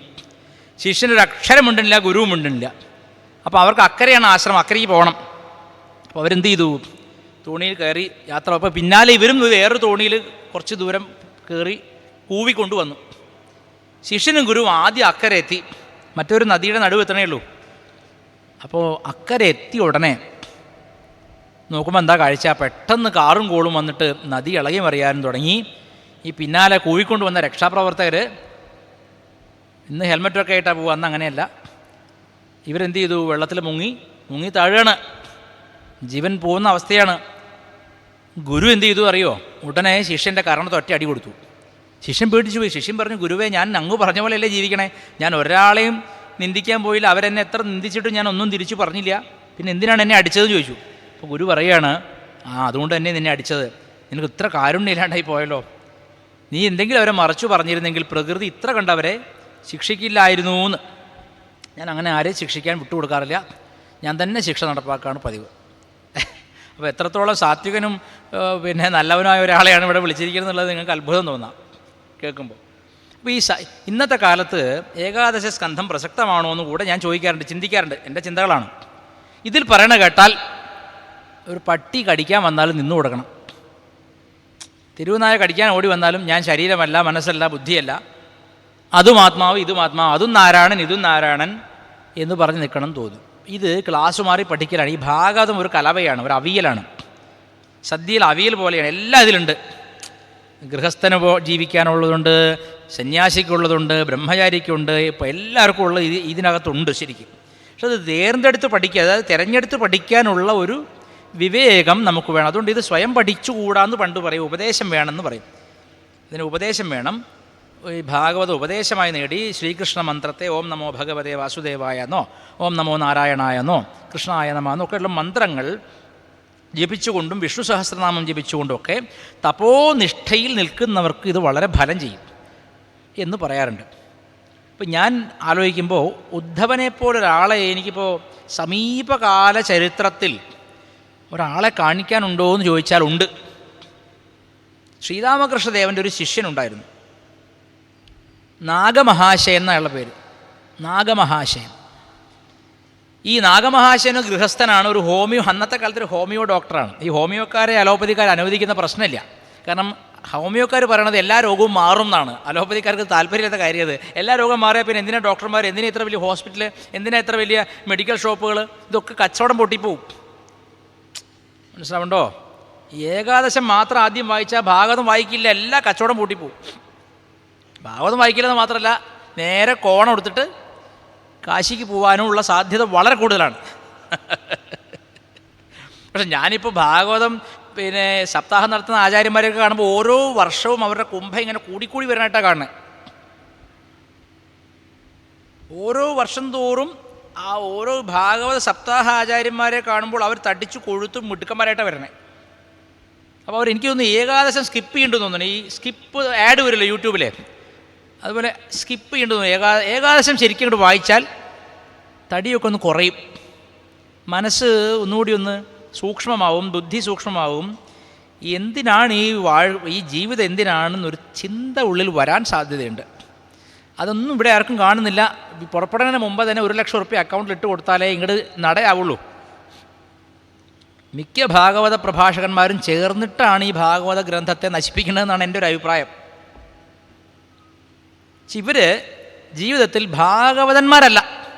അവരെന്തൊക്കെയാണ്, അവർ ചിലപ്പോൾ ബ്രഹ്മശ്രീയോ ശ്രീയോ അല്ലെങ്കിൽ എന്താ ഒരു വേറൊരു പേര് ഞാൻ വായിച്ചു ബോർഡിൽ. ഞങ്ങളുടെ നാട്ടിൽ ഞാനൊരു അലഞ്ഞു നടക്കുന്ന കുട്ടിയാണ് പണ്ടേ. അപ്പോൾ ഞാൻ ഇങ്ങനെ അലഞ്ഞു നടക്കും. ഈ ഞായറാഴ്ചയൊക്കെ ആയിക്കഴിഞ്ഞാൽ ഇങ്ങനെ അലയാൻ തുടങ്ങും. അപ്പോൾ എവിടെയെങ്കിലുമൊക്കെ പ്രഭാഷണമോ അല്ലെങ്കിൽ എന്തെങ്കിലും കിട്ടും. അപ്പോൾ അങ്ങനെ പോകുന്ന ഒരു ദിവസം ഒരു വലിയ ബോർഡ്, അതിലൊരു ആചാര്യൻ്റെ മുഖമുണ്ട്, ചിത്രമുണ്ട്. അതിൽ അദ്ദേഹത്തിൻ്റെ ഡിഗ്രികൾ എഴുതി വെച്ചിരിക്കുകയാണ്. അപ്പോൾ അത് ഞാൻ വായിച്ച് ഇപ്പോഴേക്ക് ഓർമ്മ എടുക്കാൻ വയ്യ, എന്നാലും ഞാൻ പറയാം. അതെങ്ങനെയാ വെച്ചാൽ ഭാഗവത ചൂടാരത്നം, ഭാഗവത പരമഹംസം, എന്തിനി പറയേണ്ട, ശ്രീകൃഷ്ണൻ അല്ലാന്നേ ഉള്ളൂ, ബാക്കിയൊക്കെ അയാളാണ്. ആ ബോർഡിൽ നിറച്ച്, അതായത് കുറച്ച് അമ്പലത്തിൻ്റെ പേര് ഇത്രയേ ഉള്ളൂ, വളയനാട് ദേവീ ക്ഷേത്രത്തിൽ ഇന്ന ദിവസം വരെ ആരുടെ പ്രഭാഷണം ഇന്നയാളുടെയാണ്, അതാണ് വലുത്. ഭാഗവത ചൂടാരത്നം, ഭാഗവത ചൂടാമണി, ഭാഗവത ചിന്താമണി, എന്താ എനിക്ക് പറയാൻ അത്രത്തോളം അറിവ് എനിക്കില്ല. എഴുതി വെച്ച് അത്ര വായിച്ച് ഓർമ്മിക്കാനുള്ള അറിവ് എനിക്കില്ല. ഇപ്പോൾ ഓരോ വർഷം കൂടുന്തോറും അവരുടെ കയ്യിൽ മോതിരങ്ങളുടെ എണ്ണം കൂടുന്നു, മാലകളുടെ എണ്ണം കൂടുന്നു, ഡിഗ്രികളുടെ എണ്ണം കൂടുന്നു. ഇങ്ങനെ കൂടിക്കൂടി വരുന്നല്ലാതെ ഒന്നും കുറയണില്ല അവരുടെ ഉള്ളിൽ. അതാണ് എനിക്ക് അത്ഭുതം. എനിക്കാണെച്ചാൽ കുറഞ്ഞു വരികയാണ്. ഇങ്ങനെ ഇമേഷ്യേറ്റ് ചെയ്യുന്ന പറയും, തേഞ്ഞ് പോയിക്കൊണ്ടിരിക്കുകയാണ്. ഇവരാരും തേഞ്ഞു പോകണില്ല. ഇവരെല്ലാം വയറിങ്ങനെ കൊടവയറും വളരുന്ന കൂട്ടത്തിൽ അവരുടെ എല്ലാ ഈഗോ, അന്തസ്, അഭിമാനം, പേര്, പുകഴ് അതെല്ലാം വളർന്നു വരുന്നു. അപ്പം ഇങ്ങനെയല്ല ശരിക്കും പറഞ്ഞാൽ ഈ ശാസ്ത്രത്തെ ഉപയോഗിക്കേണ്ടതെന്ന ഒരു ചിന്ത എനിക്ക് ഉണ്ടാവുകയില്ല. ഇപ്പം നാഗമഹാശയൻ ഇങ്ങനെ ഒരാളാണ്. അയാൾ നാഗമഹാശയൻ എന്നൊരു പുസ്തകം തന്നെ ശ്രീരാമകൃഷ്ണ മഠത്തിൽ കിട്ടും, ചെറുത്, വായിക്കാൻ പറ്റില്ല. നമുക്കൊന്നും ചിന്തിക്കാൻ പറ്റാത്ത അത്രയും ത്യാഗമാണ്. ഒരിക്കലും അങ്ങനെ ഒരാൾക്ക്, എനിക്ക് തോന്നുന്നു കലിയുഗത്തിൽ അങ്ങനെ ഒരാളായിട്ടുണ്ടെങ്കിൽ അയാൾ സാക്ഷാൽ ഭഗവാൻ തന്നെയാണെന്ന് വിചാരിക്കേണ്ടി വരും. അത്രയും ത്യാഗമാണ്. ഞാനൊക്കെ ദൈവമായിട്ട് കണക്കാക്കുന്ന ആളാണ് കാഞ്ചി കാമകോടി പീഠത്തിലെ ശ്രീ ചന്ദ്രശേഖരേന്ദ്ര സരസ്വതി മഹാപ്രിയവാൾ. അന്ന് കാലത്തൊക്കെ ശങ്കരാചാര്യന്മാർ പട്ടിന് മത്സരമാണ്. പട്ടെന്ന് പറഞ്ഞാൽ നല്ല പട്ട് കിട്ടിയാൽ അവരതുകൊണ്ട് വേഷ്ടി ഇതെല്ലാം ഉടുക്കും. ആചാര്യർ മഹാപെരിയവർ എന്തു പറഞ്ഞറിയോ, എന്തിനാണ് ഈ പട്ട്, ഇത് വേണ്ടപ്പാ, നമുക്ക് ഖാദി മതി. വെറുതെ നെയ്ത് സാക്ഷാൽ നൂറ്റ് സാധാരണ കാവി, വെറുതെ കാവി മുക്കിയ ഒരു കോറത്തുണി, അതാണ് സമാധി കാലം വരെയും മഹാപെരിയവർ ഉടുത്തത്. ഇന്ന് ശങ്കരാചാര്യന്മാരുടെ കസവൻ ഈ വണ്ണാണ്, ഇത്ര വണ്ണാണ്. ഞാൻ കുറ്റം പറയല്ല, ഇവരെയൊക്കെ ശരിക്കും പറഞ്ഞാൽ എനിക്ക് വിഷമമുണ്ട് ഇവരോടൊക്കെ. എന്താ കാര്യം എന്ന് വെച്ചാൽ ഇഷ്ടവും ബഹുമാനവും ഉള്ളവരോടാണ് വിഷമം കൂടുതലുണ്ടാവുക. ഹിന്ദു സമാജത്തിന് എന്താണ് നേരിട്ട് ഇവർ ചെയ്യുന്നത് എനിക്കിപ്പോഴും അറിഞ്ഞൂടാ. എന്താണ് നേരിട്ട് ഹിന്ദു സമാജത്തിന് ചെയ്യുന്നത് എനിക്കിപ്പോഴും അറിഞ്ഞൂടാ. അയോധ്യയിൽ നമ്മുടെ രാമനെ 500 വർഷം കൊണ്ട് പുറത്ത് കടത്തിയിരുന്ന നമ്മുടെ ഉണ്ണിക്കുട്ടനെ അവിടെ കൊണ്ട് ഇരുത്തുമ്പോൾ ഇവരൊക്കെ കൂടി നേരെ ഞങ്ങളാരുമില്ല, ഞങ്ങൾക്കത് പറ്റില്ല, ഞങ്ങൾക്കിത് പറ്റില്ല എന്നിങ്ങനെ പറയാൻ തുടങ്ങി. ഓഫ് കോഴ്സ് ശൃംഗേരിയിൽ നിന്ന് അവർ പറഞ്ഞു ഞങ്ങൾ എല്ലായ്പ്പോഴും കൂടെയുണ്ട്, അനുഗ്രഹം കൊടുത്തു. ശൃംഗേരി മഠം പൂർണ്ണമായിട്ടും നമ്മുടെ സംസ്കാരത്തിനനുസരിച്ച് രാമൻ്റെ ക്ഷേത്രത്തിന് വേണ്ടി എല്ലാം ചെയ്തവരാണ്. ബാക്കിയുള്ളവരൊക്കെ പറയാൻ തുടങ്ങി. അപ്പോൾ പക്ഷേ നമ്മുടെ കാഞ്ചിയിലെ ബാലപെരിവ അവിടെ പോയി, ശങ്കര വിജയേന്ദ്ര സരസ്വതി മഹാസ്വാമികൾ അവിടെ പോയി, കാഞ്ചിയിൽ പോയി, പിന്നെ അയോധ്യയിൽ പോയി എല്ലാം ചെയ്തു കേട്ടോ. ഹോമിയോക്കാരെ കൂട്ടില്ല പറഞ്ഞ മാതിരി കാഞ്ചി ഇവർ കൂട്ടില്ല. ഹോമിയോക്കാരെ ഈ അലോപ്പതിക്കാർ കൂട്ടില്ല എന്ന് പറഞ്ഞ മാതിരി ഞങ്ങളുടെ മഠാംനായത്തിൽ നിങ്ങളുടെ പേരില്ല, അതിനാൽ നിങ്ങൾ പുറത്ത് പോകുമെന്നാണ് പറയണത്. പക്ഷെ അങ്ങനെ തള്ളിക്കളയാൻ പറ്റില്ല. ഒരിക്കലും തള്ളിക്കളയാൻ പറ്റില്ല. കാരണം കാഞ്ചി എന്ന് പറയണത് എനിക്ക് അത്രയും തുടർബുള്ള, എനിക്ക് അത്രയും എൻ്റെ ജീവിതവുമായി ബന്ധപ്പെട്ടിട്ടുള്ള, പരമ്പരയുമായി ബന്ധപ്പെട്ടിട്ടുള്ള എന്തെങ്കിലും 4 വാക്ക് വായിൽ വരുന്നുണ്ടെങ്കിൽ അത് കാഞ്ചി കാമാക്ഷിയുടെ കൃപയാണ്. എന്തെങ്കിലും പറയാൻ പറ്റുന്നില്ല. ഇപ്പോൾ ഇവിടെ വിളിച്ചിരുത്തുന്നത് നിങ്ങൾക്ക് തന്നെ അറിയില്ല എന്തിനെന്നെ വിളിച്ചതെന്ന്. പക്ഷേ വിളിക്കുന്നു എന്നുള്ളത് ആ അമ്മയുടെ കൃപയാണ്. കാ എന്നാൽ സരസ്വതി, മാ എന്നാൽ മഹാലക്ഷ്മി മാധവി, കാമാക്ഷി എന്നാൽ ഒരു കണ്ണ് സരസ്വതിയും ഒരു കണ്ണ് മഹാലക്ഷ്മിയുമായിരിക്കുന്ന ശ്രീപാർവതി ലളിതാംബിക. ഇങ്ങനെ പറയും, രമാവാണി സവ്യദക്ഷിണ സേവിത. രമയും വാണിയും ഇടംവലം നിന്ന് സേവിക്കുന്നവൾ ലളിതാംബിക. ഇടംവലം നിന്ന് വെച്ചാൽ അവരവിടെ ഡ്യൂട്ടിക്ക് നിർത്തിയിരിക്കുകയില്ല, ഇടംവലം കണ്ണാക്കി നിർത്തിയിരിക്കുകയാണ്. ഇപ്പം ഈ ലോകത്തെ ലളിതാംബിക ലോകത്തെ കാണുന്നത് ലക്ഷ്മിയിലൂടെയും സരസ്വതിയിലൂടെയും അറിവിലൂടെയും ഐശ്വര്യത്തിലൂടെയുമാണ് കാമാക്ഷി ലോകത്തെ വീക്ഷിച്ചുകൊണ്ടിരിക്കുന്നത്. ആ കാമാക്ഷിയെ അവിടെ ആദ്യമായി പ്രതിഷ്ഠിച്ചത് എൻ്റെ പരമപരാപര ഗുരുവാണ്. ശ്രീവിദ്യാ സമ്പ്രദായത്തിൽ എൻ്റെ പരമപരാപര ഗുരുവായിരിക്കുന്ന സാക്ഷാൽ മുനിശ്രേഷ്ഠനായിരിക്കുന്ന ദുർവാസാവ് മഹർഷിയാണ് കാഞ്ചിയിലെ കാമാക്ഷിയെ പ്രതിഷ്ഠിച്ചിരിക്കുന്നത്. അപ്പോൾ കാഞ്ചി കാമാക്ഷിയുടെ തന്ത്രീശൻ എന്ന് പറയുന്നത് ദുർവാസാവ് മഹർഷിയാണ്. ആ കോൺഫ്ലിക്റ്റൊക്കെ ഭാഗവത്തിൽ ഇടയ്ക്കിടയ്ക്ക് വന്ന് ചേർന്നിട്ടുണ്ട്. കാരണം ഈ ദുർവാസാവിനെ അന്ന് ഇപ്പോൾ എങ്ങനെയാണെന്ന് വെച്ചാൽ, ഇപ്പം മന്ത്രിസഭയെ മൊത്തം തെറി പറയാൻ ഓരോരുത്തരെടുത്ത് പറയാൻ ഒരുപാട് പറയാനുണ്ടാവും. പക്ഷേ ഒരാളെ പറഞ്ഞാൽ എല്ലാ മന്ത്രിസഭ മൊത്തം ആടിക്കോളം മുഖ്യമന്ത്രിയാണ്. അതുപോലെ ശൈവ ആചാര്യന്മാരിൽ അന്ന് ഏറ്റവും പ്രമുഖൻ ദുർവാസാവാണ്. അപ്പോൾ ദുർവാസാവിന് എന്തെങ്കിലും ന്യൂനതയുണ്ടെന്ന് മറ്റ് ശാസ്ത്രങ്ങൾ എഴുതി ചേർത്താൽ ശൈവ മതം തന്നെ ഇല്ലാണ്ടായിക്കോളും എന്നുള്ള ചിന്ത കൊണ്ട് രാമാനുജ കാലത്തൊക്കെ വളരെയധികം ശാസ്ത്രങ്ങളിൽ പ്രക്ഷിപ്തം വന്നിട്ടുണ്ട്. സത്യം പറയാൻ ആരെയും പേടിക്കേണ്ട, തല പോയാലും കുഴപ്പമില്ല. സുദർശനം മഹാവിഷ്ണു തപസ് ചെയ്ത് മഹാദേവൻ കൊടുത്തതാണ് എന്നൊരു പുരാണ കഥയുണ്ട്. അതിനെങ്ങനെ ഇവർ നിന്ദിക്കും? അതും വ്യാസൻ എഴുതിയെന്നാണ് പറയണേ. ആ സുദർശനം എങ്ങനെ മഹാദേവൻ്റെ അംശമായ ദുർവാസാവിനെ ഓട്ടിക്കുന്നു ചോദിച്ചാൽ അതിന് ഉത്തരമില്ല. ഇങ്ങനെയുള്ള കള്ളത്തരമൊന്നും ഞാൻ പറയില്ല. ഞാൻ എൻ്റെ അമ്മയോട്, വള്ളിക്കാവിലെ അമ്മയോട് ഞാൻ ചോദിച്ചു, അമ്മയെ എല്ലാവരും പറയണു ഭാഗവതം പഠിക്കൂ, ഭാഗവതം പഠിക്കൂ, ഭാഗവതം പഠിക്കൂ. എനിക്കാണെങ്കിൽ എവിടെ പോയാലും ഏതെങ്കിലും ഒരുത്തൻ കാണും എന്നോട്, എന്താ സ്വാമി നിങ്ങൾ ഭാഗവതം പറയാത്തെന്ന് ചോദിക്കുന്ന ഒരാൾ. ഒരു ദിവസം ഞാൻ പറഞ്ഞു, പിന്നെ വാഹനമില്ല, കൊച്ചിയിലേക്ക് പോകണം കോഴിക്കോട് നിന്ന്, എന്താ ചെയ്യുക സ്വാമി, നിങ്ങൾക്കൊരു കാറ് വാങ്ങരുതോ? ഞാൻ പറയാം, എടാ എനിക്ക് എവിടെയാണ് ആ വരുമാനം? അപ്പോൾ അയാൾ പറയുകയാണ്, നിങ്ങൾക്ക് ഭാഗവതം പറയാൻ തുടങ്ങിക്കൂടെ എന്ന്. അർത്ഥം മനസ്സിലായോ? ഇന്നത്തെ കാലത്ത് ഹരിദ്വാറിൽ പോയിട്ട് വലിയ തപസ്വിയായിട്ട് നടിക്കണം. നമ്മൾ വെറുതെ നല്ലോണം മെനക്കേടുണ്ട്, വെറുതെ ഒന്നും പൈസ കിട്ടില്ല, നല്ലോണം നടിക്കണം, നമ്മൾ ത്യാഗിയായിട്ട് നടിക്കണം. തൃണാദപി സുനീചേന തരോരപി സഹിഷ്ണുന അമാനിനാമാനദേന കീർത്തനീയ സദാ ഹരി എന്ന് ചൈതന്യ മഹാപ്രഭു എഴുതി വച്ചിട്ടുണ്ട്. പുല്ലിനേക്കാൾ താണവൻ ഞാൻ, സകല ജീവജാലങ്ങളിലും മഹാവിഷ്ണുവിനെ കാണുന്നവൻ ഞാൻ, എല്ലാ നായയും നാരായണൻ, എല്ലാം നാരായണൻ എന്ന് കാണുന്ന വിധം ഞാൻ എല്ലാവരെയും വന്ദിക്കുന്നവനായി അഭിനയിക്കണം ഇന്നത്തെ കാലത്ത് പണം ഉണ്ടാവണമെങ്കിൽ. പക്ഷേ ദക്ഷിണ മറന്നു പോവാതെ വാങ്ങണം. ദക്ഷിണ മറന്നുപോയി, ദക്ഷിണ മറന്നാൽ കഴിഞ്ഞില്ലേ, പിന്നെ ഈ അഭിനയിച്ചൊക്കെ എന്തിനാ? അപ്പോൾ അതുകൊണ്ട് എന്നോട് പറയുകയാണ്, ഞാൻ അയാളോട് പറഞ്ഞു, എടോ എനിക്ക് എന്നെ ഒന്ന് കൊച്ചി വരെ കൊണ്ടാക്കുമോ താൻ? പറഞ്ഞു, ഏയ് സ്വാമി, എനിക്ക് ഇന്ന് ജോലിയുള്ള ദിവസമാണ്, ഇന്ന് എന്നെ വന്നിട്ട് പിന്നെ കൊച്ചിക്ക് ഞാൻ എങ്ങനെ വരിക, എനിക്ക് ജോലിക്ക് പോകണ്ടേ? അപ്പോൾ ഞാൻ പറഞ്ഞു, എന്താപ്പോൾ ചെയ്യുക, ബസ്സൊന്നും സമയത്തിന് ഇല്ലാന്ന് തോന്നുന്നു. അപ്പോൾ അയാൾ പറഞ്ഞു, സ്വാമി ഒരു കാര്യം ചെയ്യൂ, ഭാഗവതം തുടങ്ങൂ. അപ്പോൾ എനിക്കൊരു കാര്യം മനസ്സിലായില്ല, ഭാഗവതം നല്ലോണം നിങ്ങൾ പറഞ്ഞാൽ നിങ്ങൾക്ക് 1 അല്ല 10 കാറ് വാങ്ങാൻ പറഞ്ഞു. അപ്പം ഞാൻ പറഞ്ഞു, ശരി തന്നെ. എനിക്ക് അപ്പോൾ തന്നെ എനിക്കതിന് വിരുദ്ധമായി മനസ്സ്, എന്നാൽ ഇനി ഇത് വായിക്കേണ്ടെന്നായി. അപ്പോൾ അമ്മയോട് പോയി ചോദിച്ചു, അമ്മ എനിക്കിങ്ങനെ തോന്നുന്നു, ഇവരൊക്കെ എന്നെ നിർബന്ധിക്കും, എന്തൊരു ഹിക്കുമത്തുണ്ട്, മുസ്ലിങ്ങളുടെ ഭാഷയിൽ പറഞ്ഞാൽ എന്തൊരു ഹിക്കുമത്ത് ഇതിൽ കിടക്കുന്നുണ്ട്. അമ്മ പറഞ്ഞു, മോനെ ഭാഗവതത്തിൽ ഏകാദശം മാത്രം വായിച്ചാൽ മതി എന്ന് പറഞ്ഞു എന്നോട് പറഞ്ഞാണ്, എല്ലാവരോടും അല്ല കേട്ടോ. ഏകാദശം മാത്രം വായിച്ചാൽ മതി, വേറെ ഒന്നും നീ വായിക്കണ്ട. ഈശ്വരതത്വം, പരമാത്മതത്വം, ജീവൻ്റെ തത്വം, ജീവ ഈശ്വര ബന്ധം എന്താണ്, എന്തിന് ജനിച്ചു, എങ്ങോട്ട് പോണു, ഇതെല്ലാം സുവ്യക്തമായി ഒരു സുഹൃത്ത് പറയുന്ന പോലെ ഉദ്ധവനോട് മഹാവിഷ്ണുവിൻ്റെ പൂർണ്ണാവതാരമായ നമ്മുടെ ഭഗവാൻ വിശദമായ ഉപദേശിച്ചു. വളരെ വിശദമാണ്, ഒരു ദിവസം പോരാ, ഒരാഴ്ച, ഈ സപ്താഹവും ഇതിനു വേണ്ടി ചിലവഴിച്ചാലും തിരക്കേടില്ല. അത്രയ്ക്കും വിസ്തരിച്ച് പറയാനുള്ള വിഷയമാണ്. പ്രധാനപ്പെട്ട ഇതിലെ ഇതിവൃത്തം എന്താണെന്ന് നോക്കാം. രസകരമായൊരു അനുഭവം കൂടി പറയാം. അനുഭവം ഇപ്പോൾ എൻ്റേത് ഒരു ഭാഗവത പ്രഭാഷണം ഇവരിവിടെ നല്ല വിസ്തരമായിട്ട് നന്നായിട്ട് പഠിച്ചവർ പറയുന്നുണ്ട്. ഇതിൻ്റെ ഒരു തത്വം പറയാനാണ് എന്നെ ഇവിടെ വിളിച്ചിരിക്കുന്നത്. ഏകാദശി ഞാൻ ഇടയ്ക്കിടയ്ക്ക് നോക്കാറുണ്ട്.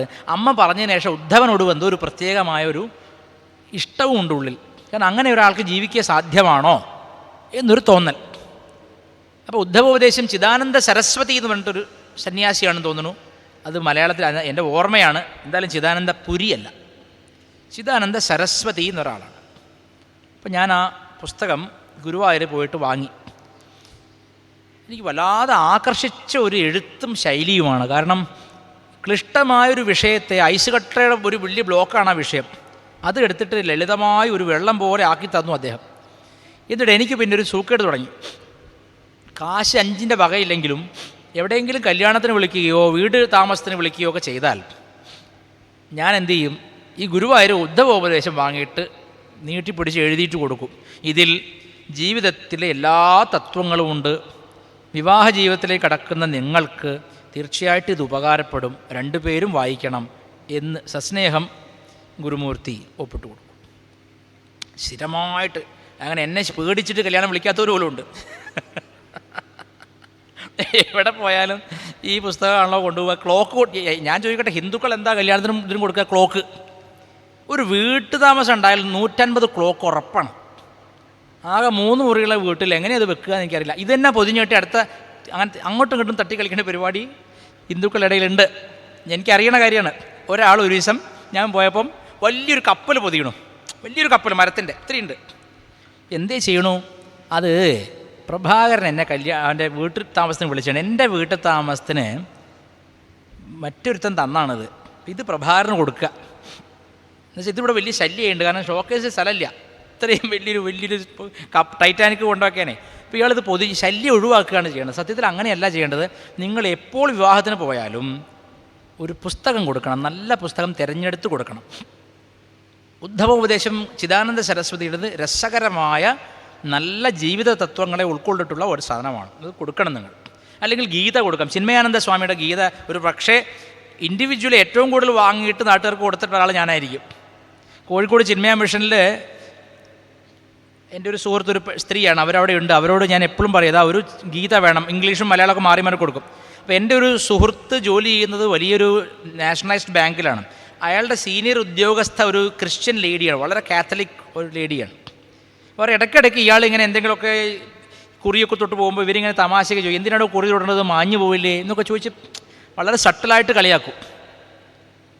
അപ്പോൾ ഇയാൾ എന്നോട് ചോദിച്ചു, എന്താ ചെയ്യുക, അവരുടെ വലിയൊരു വീടുണ്ടാക്കിയിട്ട് അവർ മാറുകയാണ്, ഫ്ലാറ്റിൽ നിന്ന് മാറുകയാണ്, എന്താ ചെയ്യുക? ഞാൻ ഒരു പണിയുണ്ട്. പരമഹംസ യോഗാനന്ദൻ്റെ ഓട്ടോബയോഗ്രഫി ഓഫ് യോഗി, അത് ഹിന്ദുക്കൾ വായിക്കരുത് കേട്ടോ.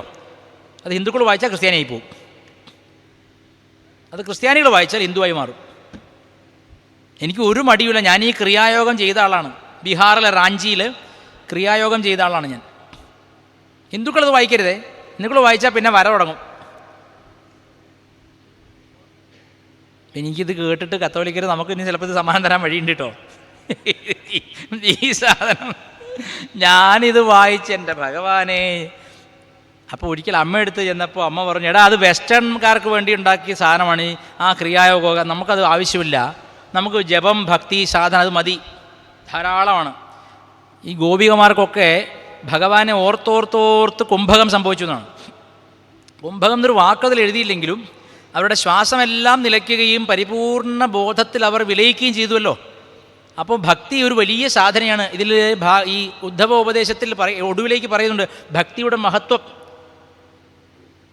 ആചാര്യ ഭഗവത്പാദർ പോലും പറഞ്ഞു, മുക്തിക്കുള്ള സാമഗ്രികളിൽ ഏറ്റവും ശ്രേഷ്ഠം ഭക്തിയാണ്. എന്താണ് ഈ ഭക്തി എന്നായി പറഞ്ഞുകൊണ്ടിരിക്കണം? വ്യാജത്തെ തള്ളുക, സത്യത്തെ മാത്രം മുറുകെ പിടിക്കുക. ആരെന്ത് കോടികൾ തരാമെന്ന് പറഞ്ഞാലും അസത്യത്തിൻ്റെ മാർഗത്തിൽ ചരിക്കരുതേ, അത് ഇന്നല്ലെങ്കിൽ നാളെ ദോഷമായി വരും. ഇതാണ് ഭക്തി എന്ന് പറഞ്ഞാൽ. അതാണ്. അല്ലാണ്ട് അമ്പലത്തിൽ പോകുന്നതോ കുറിയിടുന്നതോ കുറേ പാട്ട് പാടുന്നതോ ഒന്നും ഭക്തിയുടെ തുടക്കം മാത്രമാണ്. ഭക്തി പൂർണ്ണമായി കഴിഞ്ഞാൽ നിർഭയത്വം വരും. ഭക്തി പൂർണ്ണമായ നിർഭയനായി തീരും, എവനെയും ഭയമില്ലാതാവും. ചെറിയ പയ്യന്മാരെ പോലെ, കുഞ്ഞു മക്കളെ കണ്ടിട്ടില്ലേ, പ്രധാനമന്ത്രി പോകണു, മുഖ്യമന്ത്രി പോകണു, അതൊന്നും അവർക്ക് പ്രശ്നമില്ല. അവർ കുട്ടികളാണ്, അവർക്ക് ഒരു പ്രശ്നവുമില്ല ഒന്നിനെപ്പോൾ. ഇതിൽ ഭാഗവത്തിൽ വളരെ സ്പഷ്ടമായി ഭഗവാൻ തന്നെ ഉപദേശിക്കുന്നുണ്ട്. എന്താണ്? കുഞ്ഞുങ്ങളെപ്പോലെ ആണ് അവധൂതൻ. ദത്താത്രേയൻ്റെ ഉപദേശമാണ്. ദത്താത്രേയൻ്റെ കഥ വേറെയുണ്ട്, പിന്നെ പറയാം. ഇപ്പോൾ തൽക്കാലം ദുർവാസാവിൽ എത്തിയിട്ടില്ലല്ലോ. ഏട്ടൻ്റെ കാര്യം പിന്നെ പറയാം. ദുർവാസാവിൻ്റെ ജ്യേഷ്ഠനാണ് ഈ പറഞ്ഞ ദത്താത്രേയൻ. അനിയനാണ് ചന്ദ്രൻ. എങ്ങനെ എൻ്റെ തുണി മണി ഇരിക്കണമെന്ന് എനിക്കറിയില്ല, നിങ്ങൾ തന്നെ ശരിയാക്കി തരണം കേട്ടോ, വീഡിയോയിൽ വരുന്നതാണ്. അപ്പോൾ സമയമായ പറഞ്ഞോളൂ കേട്ടോ. അപ്പോൾ ഈ ദുർവാസാവാണ് അവിടെ കാഞ്ചിയിലെ കാമാക്ഷിയെ പ്രതിഷ്ഠിച്ചത്. ഈ കാമാക്ഷി പരമ്പരയാ തന്നെ കാഞ്ചി കാമകോടി പീഠം എന്ന് പറഞ്ഞാൽ അത് വിദ്വത് പീഠമാണ്. വലിയ വലിയ തർക്കം നടക്കുന്ന, ശാസ്ത്ര തർക്കം നടക്കുന്ന, ശാസ്ത്ര വിചാരം നടക്കുന്ന ഭാരതത്തിൻ്റെ മാതൃക. നഗരേഷു കാഞ്ചി എന്നാണ് കാളിദാസ പറഞ്ഞിരിക്കുന്നത്. നഗരേഷു കാഞ്ചി എന്നാണ്. കാഞ്ചിയാണ് നഗരങ്ങളിൽ വെച്ച് ഏറ്റവും ശ്രേഷ്ഠം എന്നാണ്. എന്ന് വെച്ചാൽ അവിടെ അത്രയും സിവിലൈസ്ഡ് ആയിട്ടുള്ള ഒരു വിദ്യാപ്രധാന പീഠമായിട്ടാണ് ഇരുന്നത് അന്നേ. ആചാര്യ ഭഗവത്പാദർ 4 മഠങ്ങൾ 4 ശിഷ്യന്മാർക്ക് കൊടുത്ത ശേഷം സ്വയം തന്നെ വന്ന് തൻ്റെ തപസ്സിനായിക്കൊണ്ട് വന്നിരുന്ന് ലളിതാ ത്രിശതിക്ക് ഭാഷ്യമൊക്കെ എഴുതിയത് കാഞ്ചിയിൽ വെച്ചാണ്. ഇന്നും അവിടെ ഒരു കൽത്തൂണിൻ്റെ താഴെ ആചാര്യർ ഇരുന്ന ഭാഗം അവിടെ കൊത്തിവെച്ചിട്ടൊക്കെ ഉണ്ട്. ആചാര്യർ കേദാർനാഥിലാണ് സമാധിയെന്ന് ഇപ്പോൾ പറയണു. ഇപ്പം തിരിച്ചു പറഞ്ഞാൽ ഞാൻ ഒറ്റപ്പെടുമല്ലോ. എന്നാലും കാഞ്ചിയിലാണെന്നാണ് വരലാറുകൾ, തമിഴ് വരലാറല്ല ഉള്ളത്. കാഞ്ചി തന്നെയാണ് ആചാര്യർ സമാധിയായെന്നാണ് മനസ്സിലാക്കപ്പെടുന്നത്. എന്നോട് പൂർവിക ആചാര്യന്മാർ, ജയേന്ദ്ര സരസ്വതി സ്വാമികളെപ്പോലുള്ള മഹാപുരുഷന്മാരൊക്കെ അത് പറഞ്ഞിട്ടുള്ളത് അങ്ങനെയാണ്. അതുകൊണ്ട് കാഞ്ചിയെ നിങ്ങൾ കൂട്ടിയില്ലെങ്കിലും ശാസ്ത്ര പാരമ്പര്യമുള്ളവർക്ക് മനസ്സിലാവും കാഞ്ചി എത്രത്തോളം വിശുദ്ധമായ, എത്രയും വലിയൊരു പീഠമാണ് കാഞ്ചി എന്നുള്ളത് അറിവുള്ളവർക്ക് മനസ്സിലാവും. പക്ഷെ അവിടെ ഈ പറഞ്ഞ പോലെ ആർഭാടങ്ങളൊന്നും വലിയ തോതിലില്ല. വെറും ഖാദി തുണി, കതർ തുണി എടുത്തിട്ടാണ് സന്യാസിമാരിയിരിക്കുന്നത് എന്നുള്ളതൊരു ന്യൂനതയായി തോന്നുന്നവർക്ക് അവിടെ പോകണ്ട എന്ന് മാത്രം. പക്ഷെ അവിടെ അതിവിദ്വാൻമാരുടെ കേന്ദ്രമാണ്. തെനാലി പരീക്ഷയൊക്കെ കാഞ്ചിയുടെ അവിടെ നടക്കുന്ന ഒരു പരീക്ഷയാണ്. വലിയ ഏറ്റവും വിദ്വത് പരീക്ഷയാണത്. വലിയ വലിയ പണ്ഡിതന്മാരെ മാറ്റുരയ്ക്കുന്ന പരീക്ഷയാണ്. എന്തിനത് പറഞ്ഞെന്ന് വെച്ചാൽ, ഈ കാഞ്ചി കാമകോടി പീഠത്തിലെ മഹാപെരിയവരുടെ ആ വാക്കുകൾ എൻ്റെ ജീവിതത്തിൽ എല്ലാറ്റിനെ പറ്റിയും ശാസ്ത്രം എന്താണോ പഠിക്കേണ്ടത് പെരിയവരുടെ വായ്മൊഴിയിൽ തന്നെ എനിക്കത് ബോധ്യമായി. പിന്നെ ഒന്നും പഠിക്കേണ്ടെന്നായി. രമണരുടെ ഞാൻ ആരുന്നൊരു പുസ്തകം ഒരാൾ നോക്കണം. ഓരോരുത്തർ ഓരോ യോഗം നോക്കണം. എൻ്റെ സുഹൃത്തുക്കൾക്കൊക്കെ അന്ന് കാലത്ത് പിറന്നാളിന് സൈക്കിളോ അല്ലെങ്കിൽ ബൈക്കൊക്കെ വാങ്ങിക്കൊടുക്കുക. എനിക്ക് മാത്രം ഞാൻ ആരാന്നൊരു പുസ്തകം ഒരാൾ തന്നെ. അയ്യോ, യോഗം എന്ന് പറയണത്. രമണ മഹർഷിയുടെ കഥ പറയും. ഒരാൾ വലിയ സൂത്രക്കാരനായ കച്ചവടക്കാരൻ ഈ പണ്ടും ടാക്സ് കളക്ട് ചെയ്യും. ഓരോ ഗ്രാമാതിർത്തി കിടക്കുമ്പോൾ അവിടെ ചുങ്കച്ചാവടി എന്ന് പറയും തമിഴിൽ. ചുങ്കം കൊടുക്കാൻ വേണ്ടിയിട്ടുള്ള ഒരു ടാക്സ് കളക്ടിങ് സെൻ്റർ ഉണ്ട്. അവിടെ ഇങ്ങനെ അടച്ചു വയ്ക്കും. അപ്പോൾ കാളവണ്ടിയൊക്കെ അവിടെ നിൽക്കും. നമ്മുടെ വാളയാർ ചെക്ക് പോസ്റ്റ് വരും. ഇതൊക്കെ പോയി GST വന്നപ്പോൾ ഒക്കെ പോയി. എന്നാലും വാളയാർ ചെക്ക് പോസ്റ്റ് പോലെ അവിടെ നിൽക്കും. അപ്പോൾ കാള അവിടെ നിന്ന് കഴിഞ്ഞാൽ ചെക്ക് ചെയ്യും എന്തൊക്കെ കൊണ്ടുപോകണം, വല്ല അനധികൃതം കടത്തിട്ടുണ്ടോ, അതിനൊക്കെ ടാക്സ് അടപ്പിച്ചിട്ടേ വിടുള്ളൂ. അപ്പോൾ കാശ് കുറേ കയ്യിൽ നിന്ന് പോകും. അനധികൃതം ഒരുപാട് കാളയുടെ പുറത്തുണ്ടെന്ന് കണ്ടിട്ട് ഈ വിദ്വാനായ ആളെന്ത് ചെയ്തു, രാത്രിയിൽ കാട്ടുവഴി കൂടെ ചുങ്കച്ചാവടി തപ്പിയിട്ടപ്പുറം പോകാൻ വേണ്ടിയിട്ട് കാട്ടുവഴി കൂടെ കാളയെ ഓടിച്ചു. എന്നിട്ട് അറിയാതെ കാട്ടിനുള്ളിലെത്തിയപ്പോൾ രാത്രി ഉറങ്ങിപ്പോയി ഇയാൾ. രാവിലെ വെളിച്ചമായപ്പോൾ കണ്ണു തുറന്ന് നോക്കുമ്പോൾ നേരെ ചുങ്കച്ചാവടി പോയി നിൽക്കണു കാള. എന്താ കാര്യം എന്ന് വെച്ചാൽ ഇത് രമണ മഹർഷി പറയുന്ന കഥയാണ്. കാരണം കാളയ്ക്ക് ഒറ്റ വഴി അറിയുള്ളൂ. അത് എങ്ങനെ നിങ്ങൾ തെറ്റിച്ച് വിട്ടാലും അത് ഈ ആളുറങ്ങിപ്പോയല്ലോ ഗുരു. ഈ കാള നേരെ പോയിട്ട് ആ ചുങ്കച്ചാവടി പോയി നിൽക്കുക രാവിലെ. അപ്പം മൊത്തം ടാക്സ് അടയ്ക്കേണ്ടി വന്നു. സമയവും വൈകുന്നേ ലാഭം ഉണ്ടായിട്ടുള്ളൂ എന്നാണ് പറയുന്നത്. അതുപോലെ രമണ മഹർഷിയുടെ പുസ്തകമൊന്നും ഞാൻ തേടി പിടിച്ച് വായിച്ചതല്ല. ആദ്യമായിട്ട് ഞാൻ ആരാന്നുള്ള പുസ്തകം ഞാൻ കാണുന്നത് വള്ളിക്കാവ് ആശ്രമത്തിൽ. പിന്നെ ചെറുപ്പത്തിൽ ഞാൻ അവിടെ അന്ന് വലിയൊരു ബിൽഡിംഗ് ഉണ്ട്. അതിൻ്റെ മേലെ ഒറ്റ ബിൽഡിങ്ങേ വെളിയുള്ളൂ. അപ്പോൾ അതിൻ്റെ മേലേക്ക് ഞാനും എൻ്റെ സുഹൃത്തും കൂടി ചുമ്മാ കളിച്ചുകൊണ്ട് ഈ കോണിപ്പടി ഓടി ഓടി പിള്ളേർ കയറുമല്ലോ. ഞാൻ ഓടി ഓടി ഓടി മേലെ കയറിയിട്ട് അവിടെ ഒരു കെട്ട് പുസ്തകം ഇരിക്കുന്നു. ഒരു കെട്ട്. ഇപ്പം എന്താണിതെന്ന് മനസ്സിലാവില്ല. അപ്പം ഫേസ് റെക്കഗ്നിഷൻ, വീട്ടിലുള്ള ആ ആളാണ്, വയസ്സായ ആളാണ്. ആ പുസ്തകത്തിന് മുകളിൽ ചിത്രം. ഉടനെ അത് എടുത്തു. ഇത് അദ്ദേഹത്തിന് പുസ്തകമൊക്കെ ഉണ്ടോ? അപ്പോൾ ഞാനിങ്ങനെ മനസ്സിലൊരു പ്രാർത്ഥന. എനിക്കൊരു പരിപാടി അത്രയേ ഉള്ളൂ. പുസ്തകം വായിക്കുക പറഞ്ഞാൽ എന്തെങ്കിലും മനസ്സിലാലോചിച്ച് പകുത്തു നോക്കുക. അതിൽ കിട്ടിയാലുണ്ട്, ഇല്ലെങ്കിലില്ല. അപ്പം ചെറിയ പുസ്തകമാണ്. ഞാനൊരു മനസ്സിലിങ്ങനെ എന്താണ് ധ്യാനം, എല്ലാവരും ആശ്രമത്തിലാണ്, എല്ലാവരും ധ്യാനിക്കാൻ പോണു, ധ്യാനിക്കാൻ ഇരിക്കുന്നു. എനിക്കൊന്നും ജന്മകാലത്ത് അങ്ങനെ ഇരിക്കാൻ പറ്റിയിട്ടില്ല. ചിലരിങ്ങനെ ഇരിക്കുന്നതാണ് വടി ഒഴുകിയ പോലെ ഇരിക്കുക. എനിക്ക് അങ്ങനെ ഇരിക്കാൻ പറ്റിയിട്ടേയില്ല. ഇവർ ധ്യാനിക്കാൻ എന്താ ഈ ധ്യാനം എന്നറിയാൻ താല്പര്യം. ഞാൻ പകുത്ത് നോക്കിയപ്പോൾ ഒരു ചോദ്യം, എന്താ അത്ഭുതം നോക്കൂ. ഭഗവാനോട് ഒരാൾ ചോദിക്കുക, ഭഗവാനെ എന്താണ് ധ്യാനം? അതാണ് ചോദ്യം. ഞാൻ നേരെ കണ്ണിന് കണ്ടത് അതാണ്. എന്താണ് അപ്പോൾ മറുപടി എന്താണ്? ചിന്തകളെ ഉദിക്കുന്ന ഇടത്തിൽ അടക്കുന്നതാണ് ധ്യാനം. ആഹാ, അതുപോലെ ധ്യാനത്തെപ്പറ്റി അതിന് മുമ്പോ അതിന് ശേഷമോ ആരും പറഞ്ഞു ഞാൻ കേട്ടിട്ടില്ല. പിന്നെ ഓഷോ ഒക്കെ ഒരുപാട് വായിച്ചു. ഓഷോ രജനീഷൊക്കെ ഒരു 10-36 പുസ്തകമുള്ളത് വായിച്ചു. അവർക്കൊന്നും ഈ രമണ മഹർഷിയുടെ ക്ലാരിറ്റി ഇല്ലയെന്ന് ഞാൻ സുസ്പഷ്ടമായി പറയാണ്. രമണ മഹർഷിയുടെ ക്ലാരിറ്റി ഓഷോയ്ക്കും ഇല്ല, ജിദ്ദു കൃഷ്ണമൂർത്തിക്കും ഇല്ല. ഇവരൊക്കെ വായിച്ചാണ് ഞാൻ. അതിൽ ഈ ഒരൊറ്റ ഉത്തരം തലയ്ക്കടി കിട്ടിയ പോലെ ആയിപ്പോയി. എന്താണ് ധ്യാനം? ചിന്തകളെ അവ ഉദിച്ച ഇടത്തിൽ അടക്കുന്നതാണ് ധ്യാനം. അതുതന്നെയാണ് ജപം, അതുതന്നെയാണ് ഉത്തമമായ തപസ്സും. ജോലി കഴിഞ്ഞു, ഒരടി നമ്മളെ ഒറ്റയടിക്ക് ഒരാൾ മയക്കിയ പോലെ ആയിപ്പോയി. എന്താണ് ചോദ്യം? എന്താണ് ധ്യാനം? ചിന്തകളെ അവ ഉദിക്കുന്ന ഇടത്തിൽ അടക്കലാണ് ധ്യാനം. ഇതുപോലെ ക്ലാരിറ്റിയുള്ള, ഇത്രയും വ്യക്തതയുള്ള ഒരു ഉപദേശം ഒരു ശാസ്ത്രത്തിലുമില്ല. എങ്ങനെ ഇയാളിത് പറയണമെന്നായി എനിക്ക് അത്ഭുതം. അപ്പോൾ പിന്നെ ഇയാളോട് ഒരു ആദരവ് തുടങ്ങി. ഈ കിളവൻ സാധാരണ വയസ്സനല്ല, എന്തോ ഭയങ്കരമായ ആളാണെന്നുള്ളത് അപ്പോൾ എനിക്ക് തോന്നി, കത്തി. ഇത് എന്തൊരു സാധാരണ ആളല്ല ഇയാൾ ഇതെന്ന് മനസ്സിലായി. പിന്നെ തിരുവണ്ണാമലയിൽ പോയതും പിന്നെ എല്ലാം കഥയാണ്. ഇനി പറയാൻ പറ്റാത്ത അനുഭവങ്ങളുണ്ട്. അരുണാചലത്തെ ഓർക്കുമ്പോഴേ ആനന്ദം. നിനയ്ത്താലേ മുക്തി എന്നാണ്, ചിന്തിച്ചാലേ മുക്തി കിട്ടുന്ന സ്ഥലമാണ് അരുണാചലം. അനേകായിരം അനുഭവങ്ങൾ പിന്നീട് ഉണ്ടായിട്ടുണ്ട്. അപ്പോൾ ഈ പറഞ്ഞത് എന്താണ്? ഇതാണ് ഇതിൻ്റെ എല്ലാം സാരം എന്ന് പറയുന്നത്. ഒരു മനുഷ്യൻ ചിന്തകളുടെ ലോകത്താണ് ജീവിക്കുന്നത്. അവൻ തന്നെ ഉണ്ടാക്കി ലോകത്തിൽ അവൻ തന്നെ കുരുങ്ങിക്കിടക്കുകയാണ്. അവൻ തന്നെ ഇരയും അവൻ തന്നെ തിന്നുന്നവനും അവൻ തന്നെ വിസർജിക്കുന്നവനും ആയിട്ടിരിക്കുന്ന ഒരു വല്ലാത്ത ഉലകം. ഇതിൽ താൻ ആരെന്ന് കണ്ടുപിടിക്കുന്നതാണ് ഇതിൻ്റെ കളി, ഇതിൻ്റെ രസം. അതാണ് അത്. ലാവോത്സു എന്നൊരു വലിയ മഹാനുണ്ടായിരുന്നു. അയാൾ പറയും, മറ്റുള്ളവരെ അറിയുന്നത് അറിവെന്ന് പറയാം, അവനവനെ അറിയുന്നതാണ് ജ്ഞാനം. To know others is knowledge, to know oneself is wisdom. മറ്റുള്ളവരെ അറിയുക, മറ്റുള്ളവരെ ഫിസിക്സ് പഠിക്കുക, കെമിസ്ട്രി പഠിക്കുക, അത് പഠിക്കുക, ഇത് പഠിക്കുക, ശാസ്ത്രം വേറെയായിട്ട് പഠിക്കുക, ഭാഗവതം പഠിക്കുക, മഹാഭാരതം പഠിക്കുക, അതെല്ലാം നോളജാണ്. വിസ്ഡം എന്ന് പറയുന്നത് തന്നെത്താൻ അറിയുന്നതാണ്. തന്നെത്താൻ അറിയാത്തവൻ എങ്ങനെ ഇരിക്കും? ഒരു സന്യാസിയായിട്ട് ഞാനൊരു വലിയ കലഹമുണ്ടായി.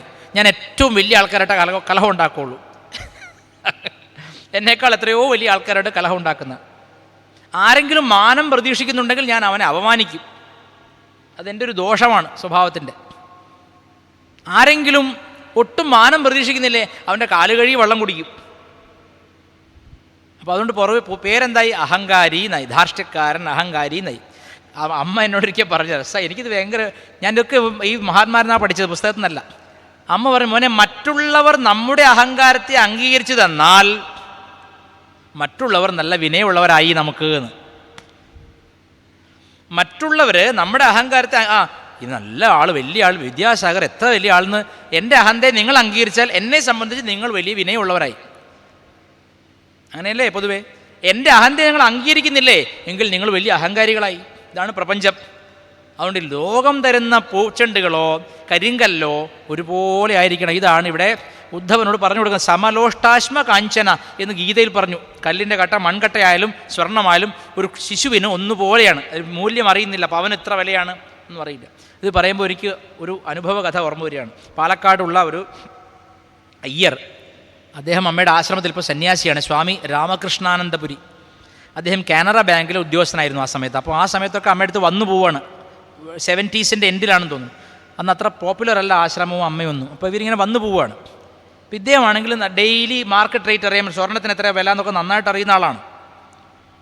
ഇദ്ദേഹത്തിൻ്റെ വിചാരം അന്ന് അമ്മയ്ക്ക് ലൗകിക വിഷയങ്ങളിൽ അത്ര അറിവ് പോരാ എന്നുള്ളതാണ്. അതെല്ലാ പട്ടന്മാർക്കും തുടക്കത്തിൽ അങ്ങനെ ഉണ്ടാവും. ഗുരുക്കന്മാരെ പറ്റി നമ്മൾ വലിയ അറിവാളികളാണെന്നും മറ്റുള്ളവർ അറിവില്ലാത്തവരാണെന്നും തോന്നും. എനിക്കും അങ്ങനെ തോന്നിയല്ലോ, ഞാൻ അരയത്തിൽ നിന്നല്ലേ വിളിച്ചത്, പിന്നെ എന്നെ കാണിച്ചു തന്നല്ലോ അതെന്താണെന്ന്. ഇനി എനിക്ക് പുസ്തകം പഠിക്കണോ അതറിയാൻ? പുസ്തകം പഠിക്കണ്ട. അങ്ങനെ ഇദ്ദേഹം ഒരു ദിവസം നോക്കുമ്പോൾ ഒരു സ്ത്രീ ആശ്രമത്തിൽ നിന്ന് കരഞ്ഞുകൊണ്ട് ഒരു പൊതിയുമായിട്ട് പോണു. അപ്പോൾ അവർ തടഞ്ഞു നിർത്തി ചോദിച്ചു, എന്തായി പൊതിയിലും ചോദിച്ചു. ഇയാൾ ആശ്രമത്തിൽ വരുന്ന ആളാണല്ലോ. പറഞ്ഞു, അമ്മ തന്നതാണ് മോനെ. നോക്കുമ്പോൾ ഒരു രണ്ട് വളയും ഒരു മാലയൊക്കെ കൊടുത്തുവിട്ടിരിക്കുന്നു. സ്വർണ്ണ വളയും സ്വർണ്ണ മാലയും. ഏകദേശം ഇതെന്താ ഇങ്ങനെ ചെയ്യണേ? അപ്പോൾ ഉടനെ അമ്മ ഇരിക്കുന്നിടത്ത് ഇതേ ഓടിപ്പോയിട്ട്, അമ്മ എന്തായി കാണിച്ചേ? ആ മോനെ, ആ മോളുടെ പാവപ്പെട്ടവരാണ് മോനെ, മോളുടെ കല്യാണം വരികയാണ്, ഒരു തരി പൊന്നില്ലെന്ന് പറഞ്ഞു. അപ്പോൾ ഇന്നലെ ആരും ഇവിടെ കൊണ്ട് വെച്ച് സ്വർണ്ണം എടുത്ത് കൊടുത്തു എന്ന്. അമ്മയ്ക്ക് പലരും ഇങ്ങനെ പൊതിയായിട്ടൊക്കെ സമർപ്പിക്കും. അപ്പം അമ്മ അതെടുത്തും കൊടുത്തു. ഇദ്ദേഹം പറഞ്ഞു, അമ്മയ്ക്ക് ഇപ്പോഴത്തെ സ്വർണത്തിൻ്റെ വില വല്ലതും അറിയാമോ? സ്വർണത്തിൻ്റെ വില എത്രയാണിപ്പോൾ? അമ്മ എന്താണ് ചെയ്യുക? ആശ്രമത്തിൽ കഞ്ഞി വെക്കാനില്ല, നമുക്കേ കഞ്ഞിയില്ല. അപ്പോൾ നമ്മളെന്തിനാണ് മറ്റുള്ളവർക്ക് ഇത് കൊടുത്തു വിടണത്? വില അറിയാമോ അമ്മയ്ക്ക്? ഇതിൻ്റെ സ്വർണ്ണത്തിൻ്റെ വില വല്ലതും അറിയാമോ എന്ന് ചോദിച്ചു ഇദ്ദേഹം. അപ്പം അമ്മ പറഞ്ഞു, അയ്യോ മോനെ, അമ്മയ്ക്ക് അറിയില്ല, അവളെ തിരിച്ചു വിളിക്കുന്നു പറഞ്ഞു. അവളെ തിരിച്ചു വിളിക്കുന്നു പറഞ്ഞു. ഇപ്പോൾ ഇദ്ദേഹത്തിന് സന്തോഷം. നമ്മൾ ഗുരുവിനെ ഉപദേശിച്ച് ഗുരു അത് സ്വീകരിച്ചാലാണ് നമുക്ക് ഏറ്റവും സന്തോഷമാവുക. നിങ്ങൾ ട്രൈ ചെയ്ത് നോക്കണം കേട്ടോ. നമ്മൾ നമ്മുടെ ഗുരുവിനെ എന്തെങ്കിലും അങ്ങോട്ട് പറഞ്ഞ് ഉപദേശിച്ച് അയാളെ നന്നാക്കലാണ് എല്ലാ ശിഷ്യന്മാരുടെയും പണി. ചിന്തിച്ചു നോക്കൂ, നിങ്ങളൊക്കെ ആലോചിച്ച് നോക്കൂ. നമ്മൾ പറയുന്ന ഗുരു കേട്ടാൽ ഗുരു നല്ല ഗുരു, നമ്മൾ പറയുന്ന കേൾക്കാത്ത ഗുരുവാണ് അയാൾ തള്ളിപ്പൊളി പൊട്ട ഗുരു. അങ്ങനെയാണ്. അപ്പോൾ ഇയാൾക്ക് സന്തോഷമായി. ആഹാ, അമ്മ ഞാൻ പറഞ്ഞനുസരിച്ചല്ലോ, ഗോൾഡ് മാർക്കറ്റ് റേറ്റ് മനസ്സിലാക്കിയിട്ട്. ഉടനെ ആ സ്ത്രീ കരഞ്ഞു. എന്താ അവർക്കറിയില്ല. അവർ തിരിച്ചു വിളിച്ചപ്പോൾ അവർ ഓടി വന്നു. എന്താ അമ്മയെന്ന് ചോദിച്ചു. മോളെ, ഈ മോനെ വലിയ അറിവുള്ള മോനാണ്, ബാങ്കിൽ ജോലി ചെയ്യുന്ന മോനാണ്. മോള് ഇത് കൊണ്ടുപോയിട്ട് കുറഞ്ഞ വിലയ്ക്കൊന്നും വിറ്റുകളയല്ലേ.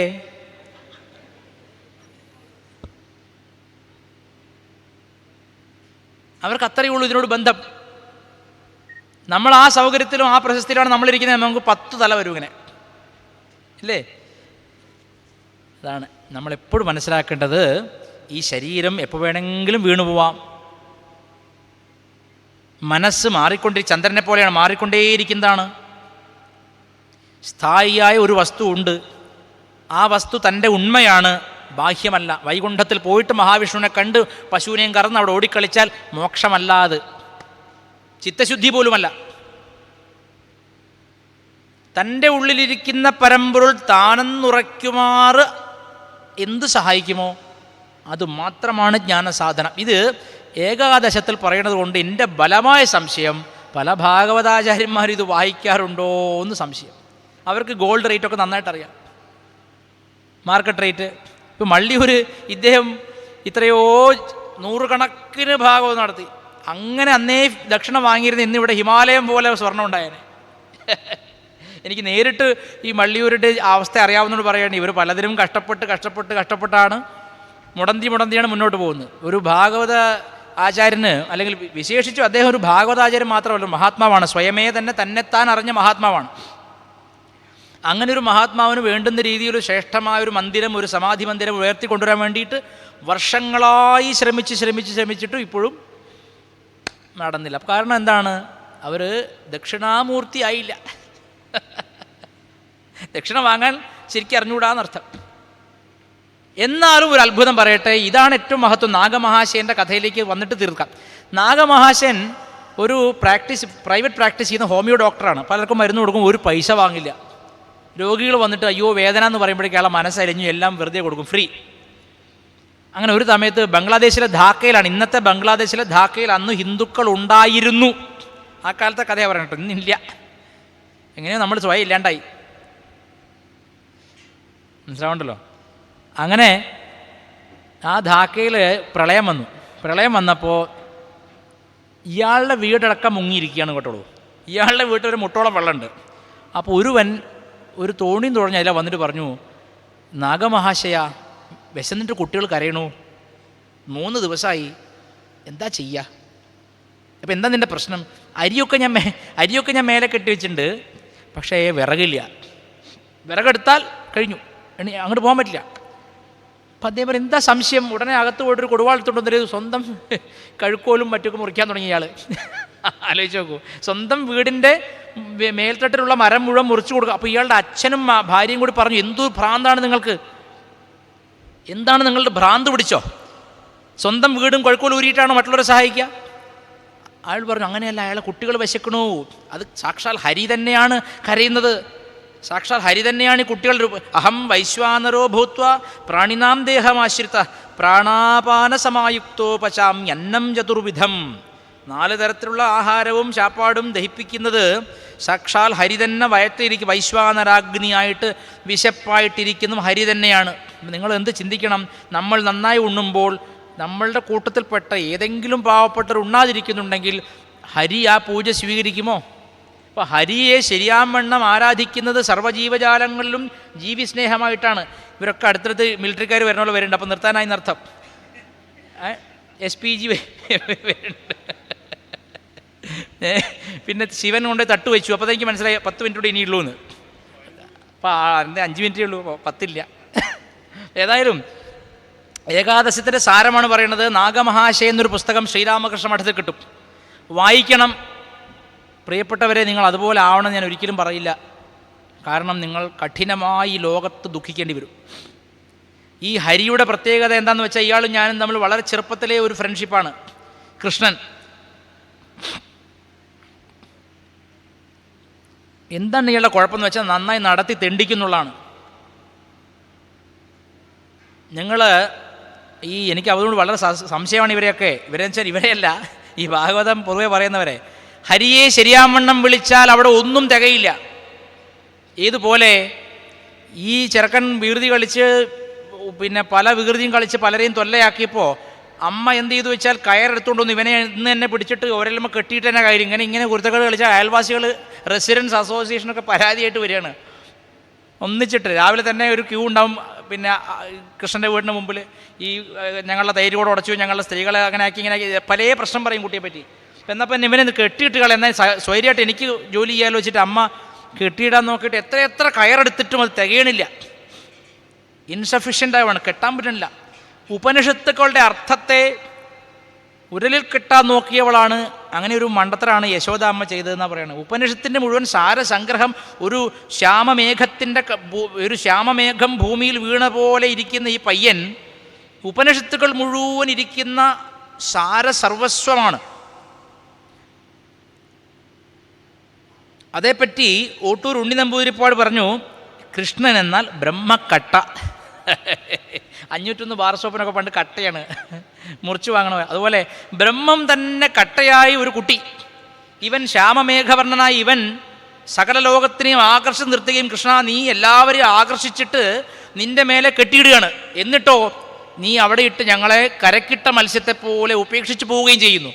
നീ തിരോഭവിക്കുന്നു. നിന്നെ തേടി ഞങ്ങളുടെ ആയുസ് പൂർണ്ണമായും ഇല്ലാതാവുന്നു. അന്ത്യനിമിഷത്തിൽ അവസാന നിമിഷം നീ മേഘക്കീറുകളുടെ ഇടയിൽ നിന്ന് സൂര്യൻ ഒളിച്ചു നോക്കുന്ന പോലെ ഞങ്ങൾക്ക് അജ്ഞാന ദർശനം നൽകി ഭാഗവതന്മാരെ മുഴുവൻ ഭഗവാൻ സ്വധാമത്തിലേക്ക് കൂട്ടിക്കൊണ്ടുപോകുന്നു. ഇതാണ് ഈ തത്വം എന്ന് പറയുന്നത്. കഷ്ടപ്പാട് വേണം. രമണ മഹർഷിയോട് ഒരാൾ ചോദിച്ചു, ഭഗവാനെ ആത്മീയത എന്ന് പറഞ്ഞാൽ ഇത് പഠിച്ചാൽ പോരെ, എന്തിനാണ് ഇത്ര ക്ലേശം എന്ന്. ഇതിലേക്ക് ഇറങ്ങിയവനെല്ലാം കഷ്ടപ്പെട്ടിട്ടേ ഉള്ളൂ.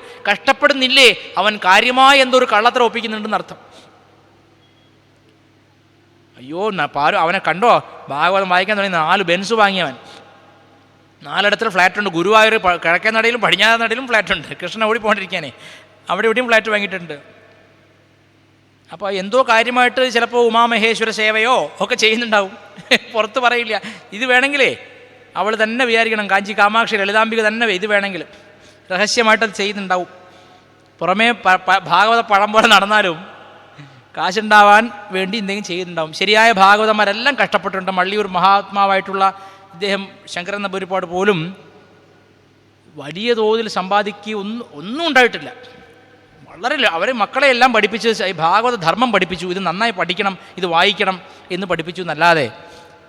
പക്ഷേ അത് സമൂഹത്തിൻ്റെ ഒരു നിയന്ത്രണമായി വന്നു. ഇപ്പോൾ എല്ലാ സമൂഹങ്ങളും ഇപ്പം മള്ളിയൂർ എന്ന് പറഞ്ഞാൽ ഭാഗവതത്തിൻ്റെ ഭാഗവതത്തിൻ്റെ യഥാർത്ഥ ഗ്രാമമായി മാറി മള്ളിയൂർ. അതിന് കാരണം ഒരാളുടെ തപസ്സാണ്. ശ്രീകൃഷ്ണൻ ഒരാളിൽ പ്രസാദിച്ചാൽ അത് തലമുറകളിലേക്ക് നിലനിൽക്കുന്ന ഒരു അനുഗ്രഹമാണെന്നുള്ള ഏറ്റവും വലിയ തെളിവാണ് മള്ളിയൂർ എന്ന് പറയുന്നത്. അപ്പോൾ അത് ശരിയാവണ്ണം ഭാഗവത ധർമ്മം അനുഷ്ഠിച്ചാൽ, പണ്ടൊക്കെ ടൂർ പോകാൻ നേരത്ത് 300 റുപ്യ വേണം. അപ്പം ഞാൻ അച്ഛനോട് പോയി ചോദിക്കുകയില്ല, കാരണം 300 റുപ്യ വെച്ചാൽ 250 തരുള്ളൂ, ഉറപ്പാണത്. അപ്പോൾ അമ്മ അടുക്കള പാർലമെൻറ്റ് വഴി അമ്മയോട് പറയും, അമ്മയെ ടൂർ പോകണം എന്ന് പറയുമ്പോൾ അമ്മ എന്ത് ചെയ്യും, പാവം പയ്യൻ പോണ വഴിക്ക് വിശക്കണ്ട, 2 പഴം വാങ്ങി തന്നോട്ടെ വെച്ചിട്ട് ഒരു 350 ഉറുപ്പ്യ തറപ്പെടുത്തി തരും അച്ഛനോട് പറഞ്ഞിട്ട്. പിന്നെ അമ്മയുടെ അടുക്കളയിൽ ഈ ഖജനാവുണ്ട്, ഓരോ പെട്ടിക്കുള്ളിലുണ്ടാവും, ഓരോ പാത്രത്തിനുള്ളിലുണ്ടാവും പൈസ, അതൊക്കെ എടുത്ത് തരും. അതാണ് ലളിതാംബികയെ ഉപാസിച്ചാൽ ശ്രീകൃഷ്ണൻ, പണ്ടൊക്കെ ശ്രീകൃഷ്ണ മന്ത്രം കൊടുക്കുമ്പോൾ ലളിതാ പരമേശ്വരിയുടെ സഹസ്രനാമം കൊടുക്കും. കാരണം ഇതില്ലെങ്കിൽ ഇവൻ പഴിച്ചു പോകാൻ മാട്ടാൻ, അവൻ ചാപ്പാട് ഉണ്ടാവില്ല. കാരണം കൃഷ്ണൻ അങ്ങനെയാണ്, കൃഷ്ണൻ ഒരു ടാസ്ക് മാസ്റ്ററാണ്. അതെന്താ ഇതിൻ്റെ രഹസ്യം എനിക്ക് ഇപ്പോഴാണ് പിടികിട്ടുന്നത് എന്നുവെച്ചാൽ, ഇദ്ദേഹത്തോട് ഇഷ്ടം കൊണ്ടും ആ ആകർഷണം കൊണ്ടും നമ്മളങ്ങോട്ട് പോയി ഒട്ടിക്കഴിഞ്ഞാൽ അയാളുടെ കയ്യിൽ ചൂണ്ടയെ കൊരുത്തു എന്ന് കണ്ടാൽ തിരോധാനം, പിന്നെ അങ്ങോട്ട് വിടും ആളെ, പിന്നെ അഡ്രസ്സ് പോലും ഉണ്ടാവില്ല. ഗുരുവായൂർ അമ്പലത്തിൻ്റെ അവിടെയൊക്കെ സ്ത്രീകളെ കൊണ്ട് ഉപേക്ഷിച്ച് പോകുമെന്ന് പറഞ്ഞ അവസ്ഥയാണ് ഭാഗവതന്മാർക്ക്. ഇയാളെ കാണാൻ വേണ്ടി അവിടെ പോയി ആവൂ കൃഷ്ണ എന്നൊക്കെ പറഞ്ഞ് തിരിച്ചു വരും. അമ്മയ്ക്ക് ഞാൻ ഇളനീര് വാങ്ങി തരട്ടെ എന്ന് മക്കൾ ചോദിക്കും. അങ്ങനെ ആരെങ്കിലും ചോദിച്ചാൽ വീഴല്ലേ കേട്ടോ, കൈ പുറകെ പിടിച്ചോണേ, അവിടെ കിടക്കേണ്ടി വരും. ഹിന്ദുക്കളാണ്. ആർഷഭാരതം ഇങ്ങനെ തലയിൽ ഇങ്ങനെ രാവണനെ പോലെ കൊണ്ടടക്കുകയാണ്. എന്നിട്ട് പെറ്റമ്മമാരെ ഗുരുവായൂർ നടക്കിൽ ഉപേക്ഷിക്കുക. ഇത്ര ഉളുപ്പില്ലാത്തൊരു ജനത ഭൂമിയിൽ വേറെ ഉണ്ടാവുമോ? ഇതൊന്നും പാടില്ല, മഹാപാപം. കൃഷ്ണൻ അവിടെ കണക്ക് വളരെ വൃത്തിയായിട്ട് ലാപ്ടോപ്പിൽ എഴുതി വെക്കണേ. ഇപ്പോൾ കൈ കണക്കല്ല. അതുകൊണ്ട് അതുകൂടി ആ കഥ പറഞ്ഞ് നിർത്താം. ഏതായാലും കൃഷ്ണൻ തിരോഭവിക്കും.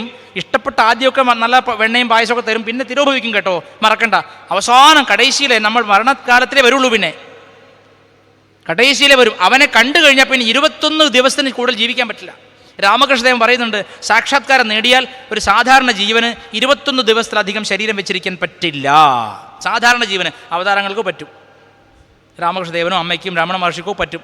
നമ്മളെപ്പോലുള്ളവർ കൃഷ്ണനെ കണ്ട അടിയും കഴിഞ്ഞ് 21 ദിവസം ഇവനെ ബാക്കിയിട്ടാവുള്ളൂ. ഓർത്തിട്ട് വേണം പ്രാർത്ഥിക്കാൻ. വേണമെങ്കിൽ വെച്ചാൽ മതി, വെറുതെ തല വെക്കണ്ട. അല്ല, ഇനി വേണമെങ്കിൽ കുറച്ചുകൂടി ജീവിക്കണം എന്നൊക്കെ കൃഷ്ണൻ ഇപ്പോൾ വരുന്നു വേണ്ട, തിടുക്കൊന്നുമില്ല, ഞാൻ അങ്ങനെ വിളിക്കും, കരയും, പാട്ടൊക്കെ പാടും. പക്ഷേ വൈകി വന്നാൽ മതി. ഫ്ലാറ്റൊക്കെ വാങ്ങാണ്ട് മകളുടെ കല്യാണം നടന്നില്ല, ലളിതാ സഹസ്രനാമം നിത്യം ജീവിച്ചൂടാ. ചന്ദ്രശേഖര ഭക്താർത്തിഭഞ്ജനായ നമ. ഈ സന്യാസിവർ തുണി കൊടുക്കാണ്ട് നാഗസന്യാസിവർ ശിവനേന്ന് വെച്ച് നടക്കുന്നു ഉത്തരേന്ത്യയിൽ. ഞാൻ വരും, ഇവനമാരെ എങ്ങനെ ചാപ്പാട് കിട്ടുന്നത്? തൃശ്ശതിയിൽ മന്ത്രമുണ്ട്, ചന്ദ്രശേഖരൻ്റെ ഭക്തന്മാർക്ക് വിശക്കാണ്ടിരിക്കാൻ ദേവി നോക്കിക്കോളും, അതുപോലെ കൃഷ്ണഭക്തന്മാർക്കും അമ്പാൾ നോക്കിക്കോളും. അതുകൊണ്ട് ലളിതാ സഹസ്രനാമം ചെയ്യുന്നത് നല്ലതാണ്. ഏകാദശം വായിച്ചാൽ ജീവിതം കഴിഞ്ഞു എന്നുവെച്ചാൽ, നമ്മൾ ഇന്ന് എന്തൊക്കെ ധരിച്ചു വെച്ചിട്ടുണ്ടോ അതിനൊക്കെ വിപരീതമാണ് യാഥാർത്ഥ്യം. ശരീരം നിലനിൽക്കുന്നതല്ല, മനസ്സ് മാറിക്കൊണ്ടിരിക്കുന്നതാണ്. യഥാർത്ഥ വസ്തു ഒന്നേ ഉള്ളൂ. അതിനെ ഹരിയെന്നോ ഹരനെന്നോ വിളിച്ചാലും വ്യത്യാസം ഏതുമില്ല. അതിനെ മുറുകെ പിടിച്ച് തത്വശാസ്ത്ര ശ്രവണം കേട്ട് ജപിച്ച് ഇല്ലാതാവണം. ഉണ്ടാക്കി കുംഭ വളർത്തുകയല്ല ഇതിൻ്റെ ഉദ്ദേശം എന്ന് പറഞ്ഞു നിൽക്കട്ടെ. ലാസ്റ്റ് ഒരു കഥ പറഞ്ഞ് നിർത്തിക്കഴിഞ്ഞു. ഇനി എറിയരുതാരും, ചുറ്റിലും ആൾക്കാരിരിക്കുന്ന എനിക്ക് മനസ്സിലാവുന്നുണ്ട്. ഞാൻ തീർക്കുകയാണ്. എൻ്റെ അമ്മ കഴിഞ്ഞ സെപ്റ്റംബർ മാസം ഒന്ന് വീണു. ഈ പ്രായമായ സ്ത്രീകൾക്കൊരു കുഴപ്പമുണ്ട്, പറഞ്ഞാൽ കേൾക്കില്ല. സത്യം, ഞാൻ തമാശയില്ല പറയുന്നത്. അമ്മയെ വടിയെടുത്ത് നടക്കണം, അമ്മ ശോഭന പോണേ. അമ്മ വീണു എന്നുള്ള ഒരു അത്ഭുതകരമായ യാഥാർത്ഥ്യം ഞാൻ ആദ്യമായിട്ട് എൻ്റെ മുമ്പിൽ അങ്ങനെ വീണേ. അപ്പോൾ ഒരു ഞെട്ടലുണ്ടായി, ഈശ്വര അമ്മ വീണു. അപ്പോൾ എനിക്ക് പേടിയായി. അപ്പം എൻ്റെ ശീലം എന്താ വെച്ചാൽ, എനിക്ക് കാരുണ്യം കോപത്തിലൂടെ വരിക, എനിക്ക് കാരുണ്യം കോപമായിട്ടാണ് വരിക. അപ്പോൾ ഞാനങ്ങോട്ട് പറയാൻ തുടങ്ങി, അല്ലെങ്കിൽ തന്നെ അഷ്ടിക്ക് വകയില്ല, ഇങ്ങനെ ജീവിക്കുന്നു, വീണു, ഇനി ഓപ്പറേഷനായി അതായി കടന്ന് കഷ്ടമായി. ഞാൻ എത്ര തവണ പറഞ്ഞു വടിയിരുന്ന് നടക്കണം, കുറേ അങ്ങ് ചീത്ത പറഞ്ഞു. ഞാൻ ഹോസ്പിറ്റലൊന്നും കൊണ്ടുപോയില്ല, എനിക്ക് കാശില്ല, ഞാൻ തെണ്ടിയാണ് എന്നൊക്കെ പറഞ്ഞു നോക്കി, പക്ഷേ കാര്യമില്ല. അങ്ങനെ അവസാനം ഹോസ്പിറ്റലിൽ കൊണ്ടുപോയി 1 മാസം വിശ്രമിച്ചു, റെഡിയായി 10 ദിവസം കഴിഞ്ഞാൽ ഓണമായി. പിന്നെ ഓണത്തിൻ്റെ സമയത്താണ് വീണ്ടും പറഞ്ഞേക്കാണ്ട് പോയി. എൻ്റെ കോപം വർദ്ധിച്ച് ക്രോധഭട്ടാരകനായി തീർന്നു ഞാൻ. അപ്പോൾ അന്ന് രാത്രി ഞാൻ സ്വപ്നം കണ്ടു. നിങ്ങൾക്കൊക്കെ ഇത് പരീക്ഷിക്കാവുന്ന കാര്യമാണ്. കുട്ടിയിലേ കൃഷ്ണനെ വിളിക്കണം, അപ്പോൾ എപ്പോഴെങ്കിലുമൊക്കെ പുള്ളി വന്ന് കാര്യങ്ങൾ പറഞ്ഞുതരും. അന്നും ഞാൻ വല്ലാണ്ട് കോപിച്ചു. അമ്മയെ ഒരു തവണ പോയിട്ട് എത്ര രൂപ പൊട്ടിച്ചു എന്നറിയോ നമ്മൾ? എന്ത് വീണ് കളിച്ചാൽ എന്താ ഭയങ്കരമായിട്ട് കോപിച്ചു ഞാൻ. അന്ന് രാത്രി ഒരു സ്വപ്നം, രാത്രിയിൽ ഇതേപോലെ പുലർച്ചെ ഒരു സ്വപ്നം. ഞാൻ തീരെ ചിന്തിക്കാത്ത ഒരാളാണ് സ്വപ്നത്തിൽ, അതാ രസം. ഞാൻ തീരെ ഒരിക്കലും ചിന്തിക്കാത്ത ഒരാളാണ്. നമ്മുടെ മഹാരാഷ്ട്രയിലെ വിഠലൻ, മഹാരാഷ്ട്രയിൽ ഇങ്ങനെ ഊരയ്ക്ക് കൈയും കൊടുത്തിട്ട് നിൽക്കുന്ന വിഠലനുണ്ടല്ലോ, ഇയാൾ എന്താ എൻ്റെ സ്വപ്നത്തിൽ വരാൻ കാരണം? എനിക്ക് ബന്ധമുണ്ട്, പക്ഷേ അയാളെയല്ല ഞാൻ, ഗുരുവായൂരപ്പനെയാണ് ഞാൻ എപ്പോഴും വിളിക്കുക, ഗുരുവായൂരപ്പ എന്നാണ് വിളിക്കുന്നത്. ഇയാൾ എന്താ ഇപ്പോൾ എഴുന്നള്ളി വന്നിരിക്കുന്നത് എനിക്ക് മനസ്സിലായില്ല. ഈ വിഠലൻ വന്നിട്ട് ഞാൻ നോക്കുമ്പോൾ ഞാനൊരു ചെലന്തിയായിട്ട് വിഠലൻ്റെ കവിളിൽ പോയിരിക്കുകയാണ്. അപ്പോൾ എനിക്ക് കറക്റ്റായിട്ട് വിഠലൻ്റെ കണ്ണിങ്ങനെ കാണാം.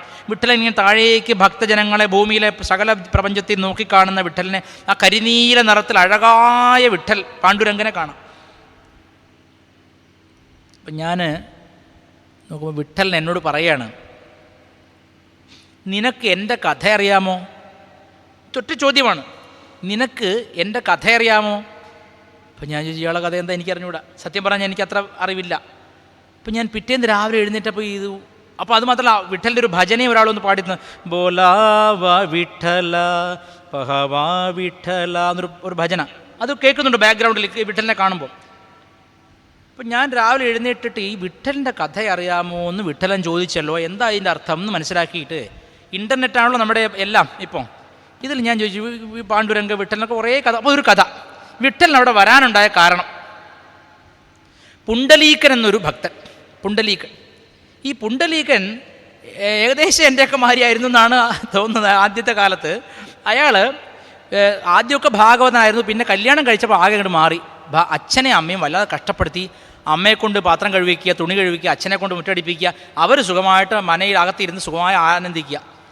അങ്ങനെ ഇവർ പ്രായമായ അച്ഛനും അമ്മയാണ് വളരെ കഷ്ടപ്പെട്ടപ്പോൾ ഇവർ തോന്നി മക്കളെ ഇനി കഷ്ടപ്പെടുന്നത് നമുക്ക് കാശിക്ക് പോവാം. അങ്ങനെ കാശിക്ക് പോകാൻ വേണ്ടി അവർ പുറപ്പെട്ടപ്പോൾ ഇവർ പിടിച്ചു നിർത്തി, ഇങ്ങനെ ഇവിടെ പണിയെടുക്കാതെ മുങ്ങാൻ നിൽക്കണ്ട, ഞങ്ങളും വരുന്നു കാശിക്ക് എന്നുകൊണ്ട് ഭാര്യയും ഭർത്താവും കൂടി കാശിക്ക് പോയി. കുതിരപ്പുറത്താണ് ഭാര്യയും ഭർത്താവും, അമ്മയും അച്ഛനും നടക്കുകയാണ്. ഇത്ര ദൂരം ആലോചിച്ച് നോക്കൂ, മഹാരാഷ്ട്രയിൽ നിന്ന് കാശിക്ക് പോവാണ്. കുതിരപ്പുറത്ത് അമ്മയും അച്ഛനും താഴെ നടത്തിയും കൊണ്ടും മക്കൾ ഭാര്യയും ഭർത്താവും പുണ്ടലീകനും ഭാര്യയും കുതിരപ്പുറത്തും പോയി അനേകടങ്ങളിൽ നിർത്തി അവരെ കൊണ്ട് ഭക്ഷണം ഉണ്ടാക്കിച്ച് അവരെ കൊണ്ട് അലക്കിച്ച് അച്ഛനമ്മയും കഷ്ടപ്പെടുത്താവുന്നതിനെ പരമാവധി കഷ്ടപ്പെടുത്തി.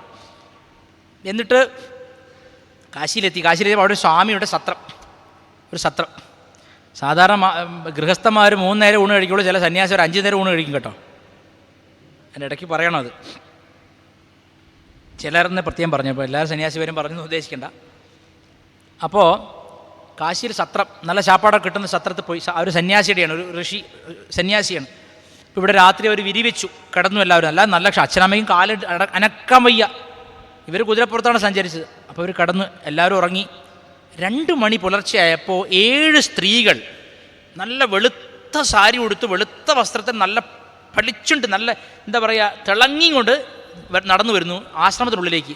ഇവരെങ്ങനെ അകത്തു വന്നു, എന്തിനാണ് വരുന്നത്? സ്തബ്ധനായിപ്പോയി പുണ്ടലീകൻ കണ്ണു തുറന്നപ്പോൾ കാണുന്നത് ഈ 7 സ്ത്രീകളും ഇങ്ങനെ നടന്നു വരുന്നത്, പ്രൗഢകളായ 7 വനിതകൾ. അപ്പോൾ ഇവൻ എണീറ്റ് ചോദിക്കാൻ പറ്റിയില്ല. ഒരു കുറച്ച് നേരം മുനിയുടെ ആശ്രമം അകത്തേക്ക് പോയിട്ട് തിരിച്ചു വന്നപ്പോൾ ഇവരുടെ ദേഹം മുഴുവൻ അഴുക്ക്, വെളുത്ത സാരി എടുത്ത് പോയ ഇവരുടെ അഴുക്ക്, ദേഹം മുഴുവൻ അഴുക്കായിട്ട് തിരിച്ചു വരുന്നു. വള്ളിക്കാവിൽ അമ്മ ദർശനത്തിന് ഇരിക്കുമ്പോൾ വെള്ള സാരി ആയിരിക്കും, 24 മണിക്കൂറൊക്കെ ഇരുന്ന് എണീറ്റ് കഴിയുമ്പോൾ ഇവിടെ മുഴുവൻ കാണാൻ ആൾക്കാരുടെ കണ്ണീരും പൊട്ടും കറുത്തിരിക്കുന്നതാണ് അഴുക്ക്. അങ്ങനെ അഴുക്കും കൊണ്ട് ഇവർ തിരിച്ചു വരുന്നു. അപ്പോൾ ഇവൻ തീരുമാനിച്ചു എന്താണ് ഇതിൻ്റെ രഹസ്യം എന്ന് മനസ്സിലാക്കണം. പിറ്റേ ദിവസം ഇവൻ ഉറങ്ങാണ്ട കടന്നു, ഇവർ വരുന്നവരെ കാത്തിട്ട്. ഇവർ കയറി വന്ന ഉടനെ ഇയാളെ ചാടി അവരെ മുമ്പിൽ വീണു പുണ്ടലീക്. എന്നിട്ട് ചോദിച്ചു, നിങ്ങൾ ആരാണ്?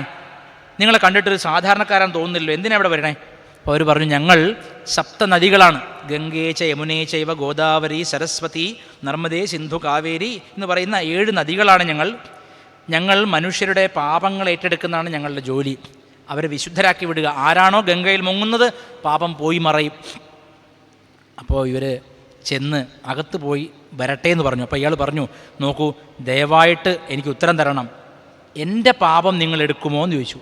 ഉടനെ ഗംഗയും യമുനയും കാവേരിയും ഒക്കെ പറഞ്ഞു, അയ്യോ, ലോകത്ത് ആരുടെ പാപം എടുത്താലും നിന്റെ പാപം എടുക്കാൻ 7 നദികൾക്കും പറ്റില്ല, ഞങ്ങൾ നശിച്ചു പോകും, അത്ര പാപിയാണ് നീ, പെറ്റമ്മയും അച്ഛനെയും നീ കഷ്ടപ്പെടുത്തിയതിന് കണക്കില്ല, അതുകൊണ്ട് നിന്റെ പാപം ഞങ്ങൾ എടുക്കില്ല എന്ന് ഗംഗ പറഞ്ഞപ്പോൾ പുണ്ടലീകനെ തലക്കടി കിട്ടിയല്ലോ പോയി. അപ്പോൾ പുണ്ടലീകൻ വിചാരിച്ചു, ഞാൻ ചെയ്തത് വലിയ തെറ്റാണ്, അച്ഛനോടും അമ്മേനും ചെയ്തത്, ആ തെറ്റ് തിരുത്തണം, പിതൃസേവ മാതൃസേവ വലിയ സാധനയാണെന്ന് കണ്ട് കാശിയിൽ നിന്ന് തിരിച്ചു സ്നേഹത്തോടെ അച്ഛനമ്മയും വിളിച്ചുകൊണ്ടുപോയിട്ട് ജീവിതാന്ത്യം വരെ അച്ഛനും അമ്മയ്ക്കും വേണ്ടതെല്ലാം ചെയ്ത് ജീവിക്കുകയായിരുന്നു. സ്നേഹത്തോടെ അച്ഛനമ്മയും, അത് വലിയ സേവയാണ്. ഉടനെ ഒരു ദിവസം, കുറേ കാലം ഇങ്ങനെ പോയപ്പോൾ അവൻ്റെ പാപമൊക്കെ തീർന്നപ്പോൾ ഒരു ദിവസം കഥ കടച്ചിട്ടിരിക്കുകയാണ്. മഴക്കാലം മഹാരാഷ്ട്രയിൽ തുടങ്ങുന്ന ദിവസം, നമ്മൾ തുലാം എന്നൊക്കെ പറയില്ല, അതുപോലെ മഴക്കാലം ആദ്യ മഴത്തുള്ളി വരുന്ന ദിവസം വീടിൻ്റെ പുറത്തുനിന്ന് ആരോ വിളിക്കുന്നു, പുണ്ടലീക് എന്ന് വിളിക്കുന്നു. അപ്പോൾ ആരാണ് വിളിക്കുന്ന ഓർത്തിട്ട് പുണ്ടലീകൻ ആരാണ് എന്ന് അച്ഛൻ്റെ കാലിൽ തലോടിക്കൊണ്ടിരിക്കുകയാണ്. ആരാണ്? ഞാൻ കൃഷ്ണനാണ്, ഞാൻ വൃന്ദാവനത്തിൽ നിന്ന് നിന്നെ കാണാൻ വന്നിരിക്കുകയാണ്, നിന്റെ ഭക്തിയിൽ എനിക്ക് പ്രീതിയായി, അതിന് നിങ്ങളെ ഞാൻ പ്രാർത്ഥിച്ചില്ലല്ലോ, നീ നിൻ്റെ അച്ഛൻ്റെയും അമ്മയുടെയും പാദം സേവിച്ചുവല്ലോ, നീ എന്നെ പ്രാർത്ഥിച്ചതിന് തുല്യമായി നിന്റെ പാപമെല്ലാം തീർന്നു, നിനക്ക് ദർശനം തരാൻ വന്നിരിക്കുകയാണ് പുണ്ടലീക, വരൂ എന്ന് ദ്വാരകാനാഥനായിട്ടുള്ള കൃഷ്ണൻ പറഞ്ഞപ്പോൾ പുണ്ടരീകൻ പറഞ്ഞു, മുകളിലെ കഥക് മാത്രം തുറന്നിട്ട് പറഞ്ഞു, ഞാൻ അച്ഛനെ അമ്മയും ശുശ്രൂഷിക്കുകയാണ്, കുറച്ചു നേരം അവിടെ നിൽക്കും, മഴക്കാലാണ്, ചെളി പറ്റേണ്ട കാലിൽ കൃഷ്ണ എന്ന് പറഞ്ഞിട്ട് ഒരു ഇഷ്ടിക കഷ്ണം എടുത്തിട്ട് പുറത്തേക്ക് എറിഞ്ഞു കൊടുത്തു, അതിൻ്റെ മേലെ കയറി നിന്നോളൂ എന്ന് പറഞ്ഞു. അത്രയും ഈശ്വരന് പോലും കൊടുത്തുള്ളൂ സ്ഥാനം, അച്ഛനും അമ്മയ്ക്കാണ് സ്ഥാനം കൊടുത്ത്. കൃഷ്ണൻ അവിടെ ഇങ്ങനെ ശംഖുവായിട്ട്, ഇടത്തെ കയ്യിൽ ശംഖും വലത്തെ കയ്യിൽ പത്മവുമായിട്ട് ഇങ്ങനെ വെയിറ്റ് ചെയ്ത് നിൽക്കുകയാണ്. ആരെ? പുണ്ടരീകനെ. പുണ്ടരീകനൊരു ബുദ്ധി തോന്നി, ഈ കഥയുടെ മറ്റൊരു ഭാഗമാണ്. പുണ്ടരീകൻ തോന്നി, ഞാൻ ഇപ്പം പോയിട്ട് കൃഷ്ണനെ കണ്ടാൽ കൃഷ്ണൻ എനിക്ക് ദർശനം തരും, എന്നിട്ട് പോയി കളയും. കാലാകാലങ്ങൾ ജനങ്ങൾക്ക് അനുഗ്രഹമായിട്ട് ഇവിടെ വിഠലൻ നിൽക്കട്ടെ, പുണ്ടരീകൻ നിൽക്കട്ടെ എന്ന് പറഞ്ഞിട്ട് ആ മഹാത്മാവ് പോയി കളഞ്ഞു എന്നാണ്. ദർശനത്തിന് പോയില്ല. അതുകൊണ്ട് പറയട്ടെ, ജീവിതത്തിൽ ഭഗവാൻ കൃഷ്ണനെ സേവിക്കുന്നതിന് പല വഴികളുണ്ട്. മാതൃപിതൃ സേവ ഒന്നാണ്, ഗുരുസേവ ഒന്നാണ്. എന്തിന്? തെരുവിൽ അലയുന്നൊരു നായ്ക്കെങ്കിലും ഒരു ആഹാരം കൊടുത്താൽ അതും കൂടെ ശ്രീകൃഷ്ണ സേവയാണ്. കേവലം ഭക്തിസേവ പ്രകടനമല്ല, എല്ലാറ്റിലും ഭഗവാന്റെ അംശം കണ്ട് സേവിച്ചാൽ ഭഗവാൻ തേടി വന്ന് ദർശനം തരുമെന്ന് പുണ്ടരീകൻ്റെ കഥ. അതാണ് കൃഷ്ണൻ ചോദിച്ചത്, നിനക്ക് എൻ്റെ കഥ അറിയാമോ എന്ന്. അപ്പം തന്നെ ഞാൻ അമ്മയെ ഹോസ്പിറ്റലിൽ കൊണ്ടുപോയി കേട്ടോ. ഇതാണ് കൃഷ്ണമായിട്ടൊരു സത്സംഗം നിങ്ങൾക്കെല്ലാം ഉണ്ടാവട്ടെ, സജ്ജനങ്ങൾ മാനിക്കപ്പെടട്ടെ. എന്തായാലും ഭവ്യമായ അയോധ്യയിലെ മന്ദിരത്തിൽ ഒരിക്കൽ പോകാൻ എനിക്കും ഭാഗ്യം ഉണ്ടാവട്ടെ, നിങ്ങൾക്കും ഭാഗ്യം ഉണ്ടാവട്ടെ. ശ്രീരാമജയം. ഹര നമഃ പാർവതീപതയേ. ഹര ഹര മഹാദേവ. സർവത്ര ഗോവിന്ദനാമ സങ്കീർത്തനം. ഗോവിന്ദ ഗോവിന്ദ. ജയ ജാനകീകാന്തസ്മരണം. ജയ ജയ രാമ രാമ. സദ്ഗുരുസ്വാമിനഃ.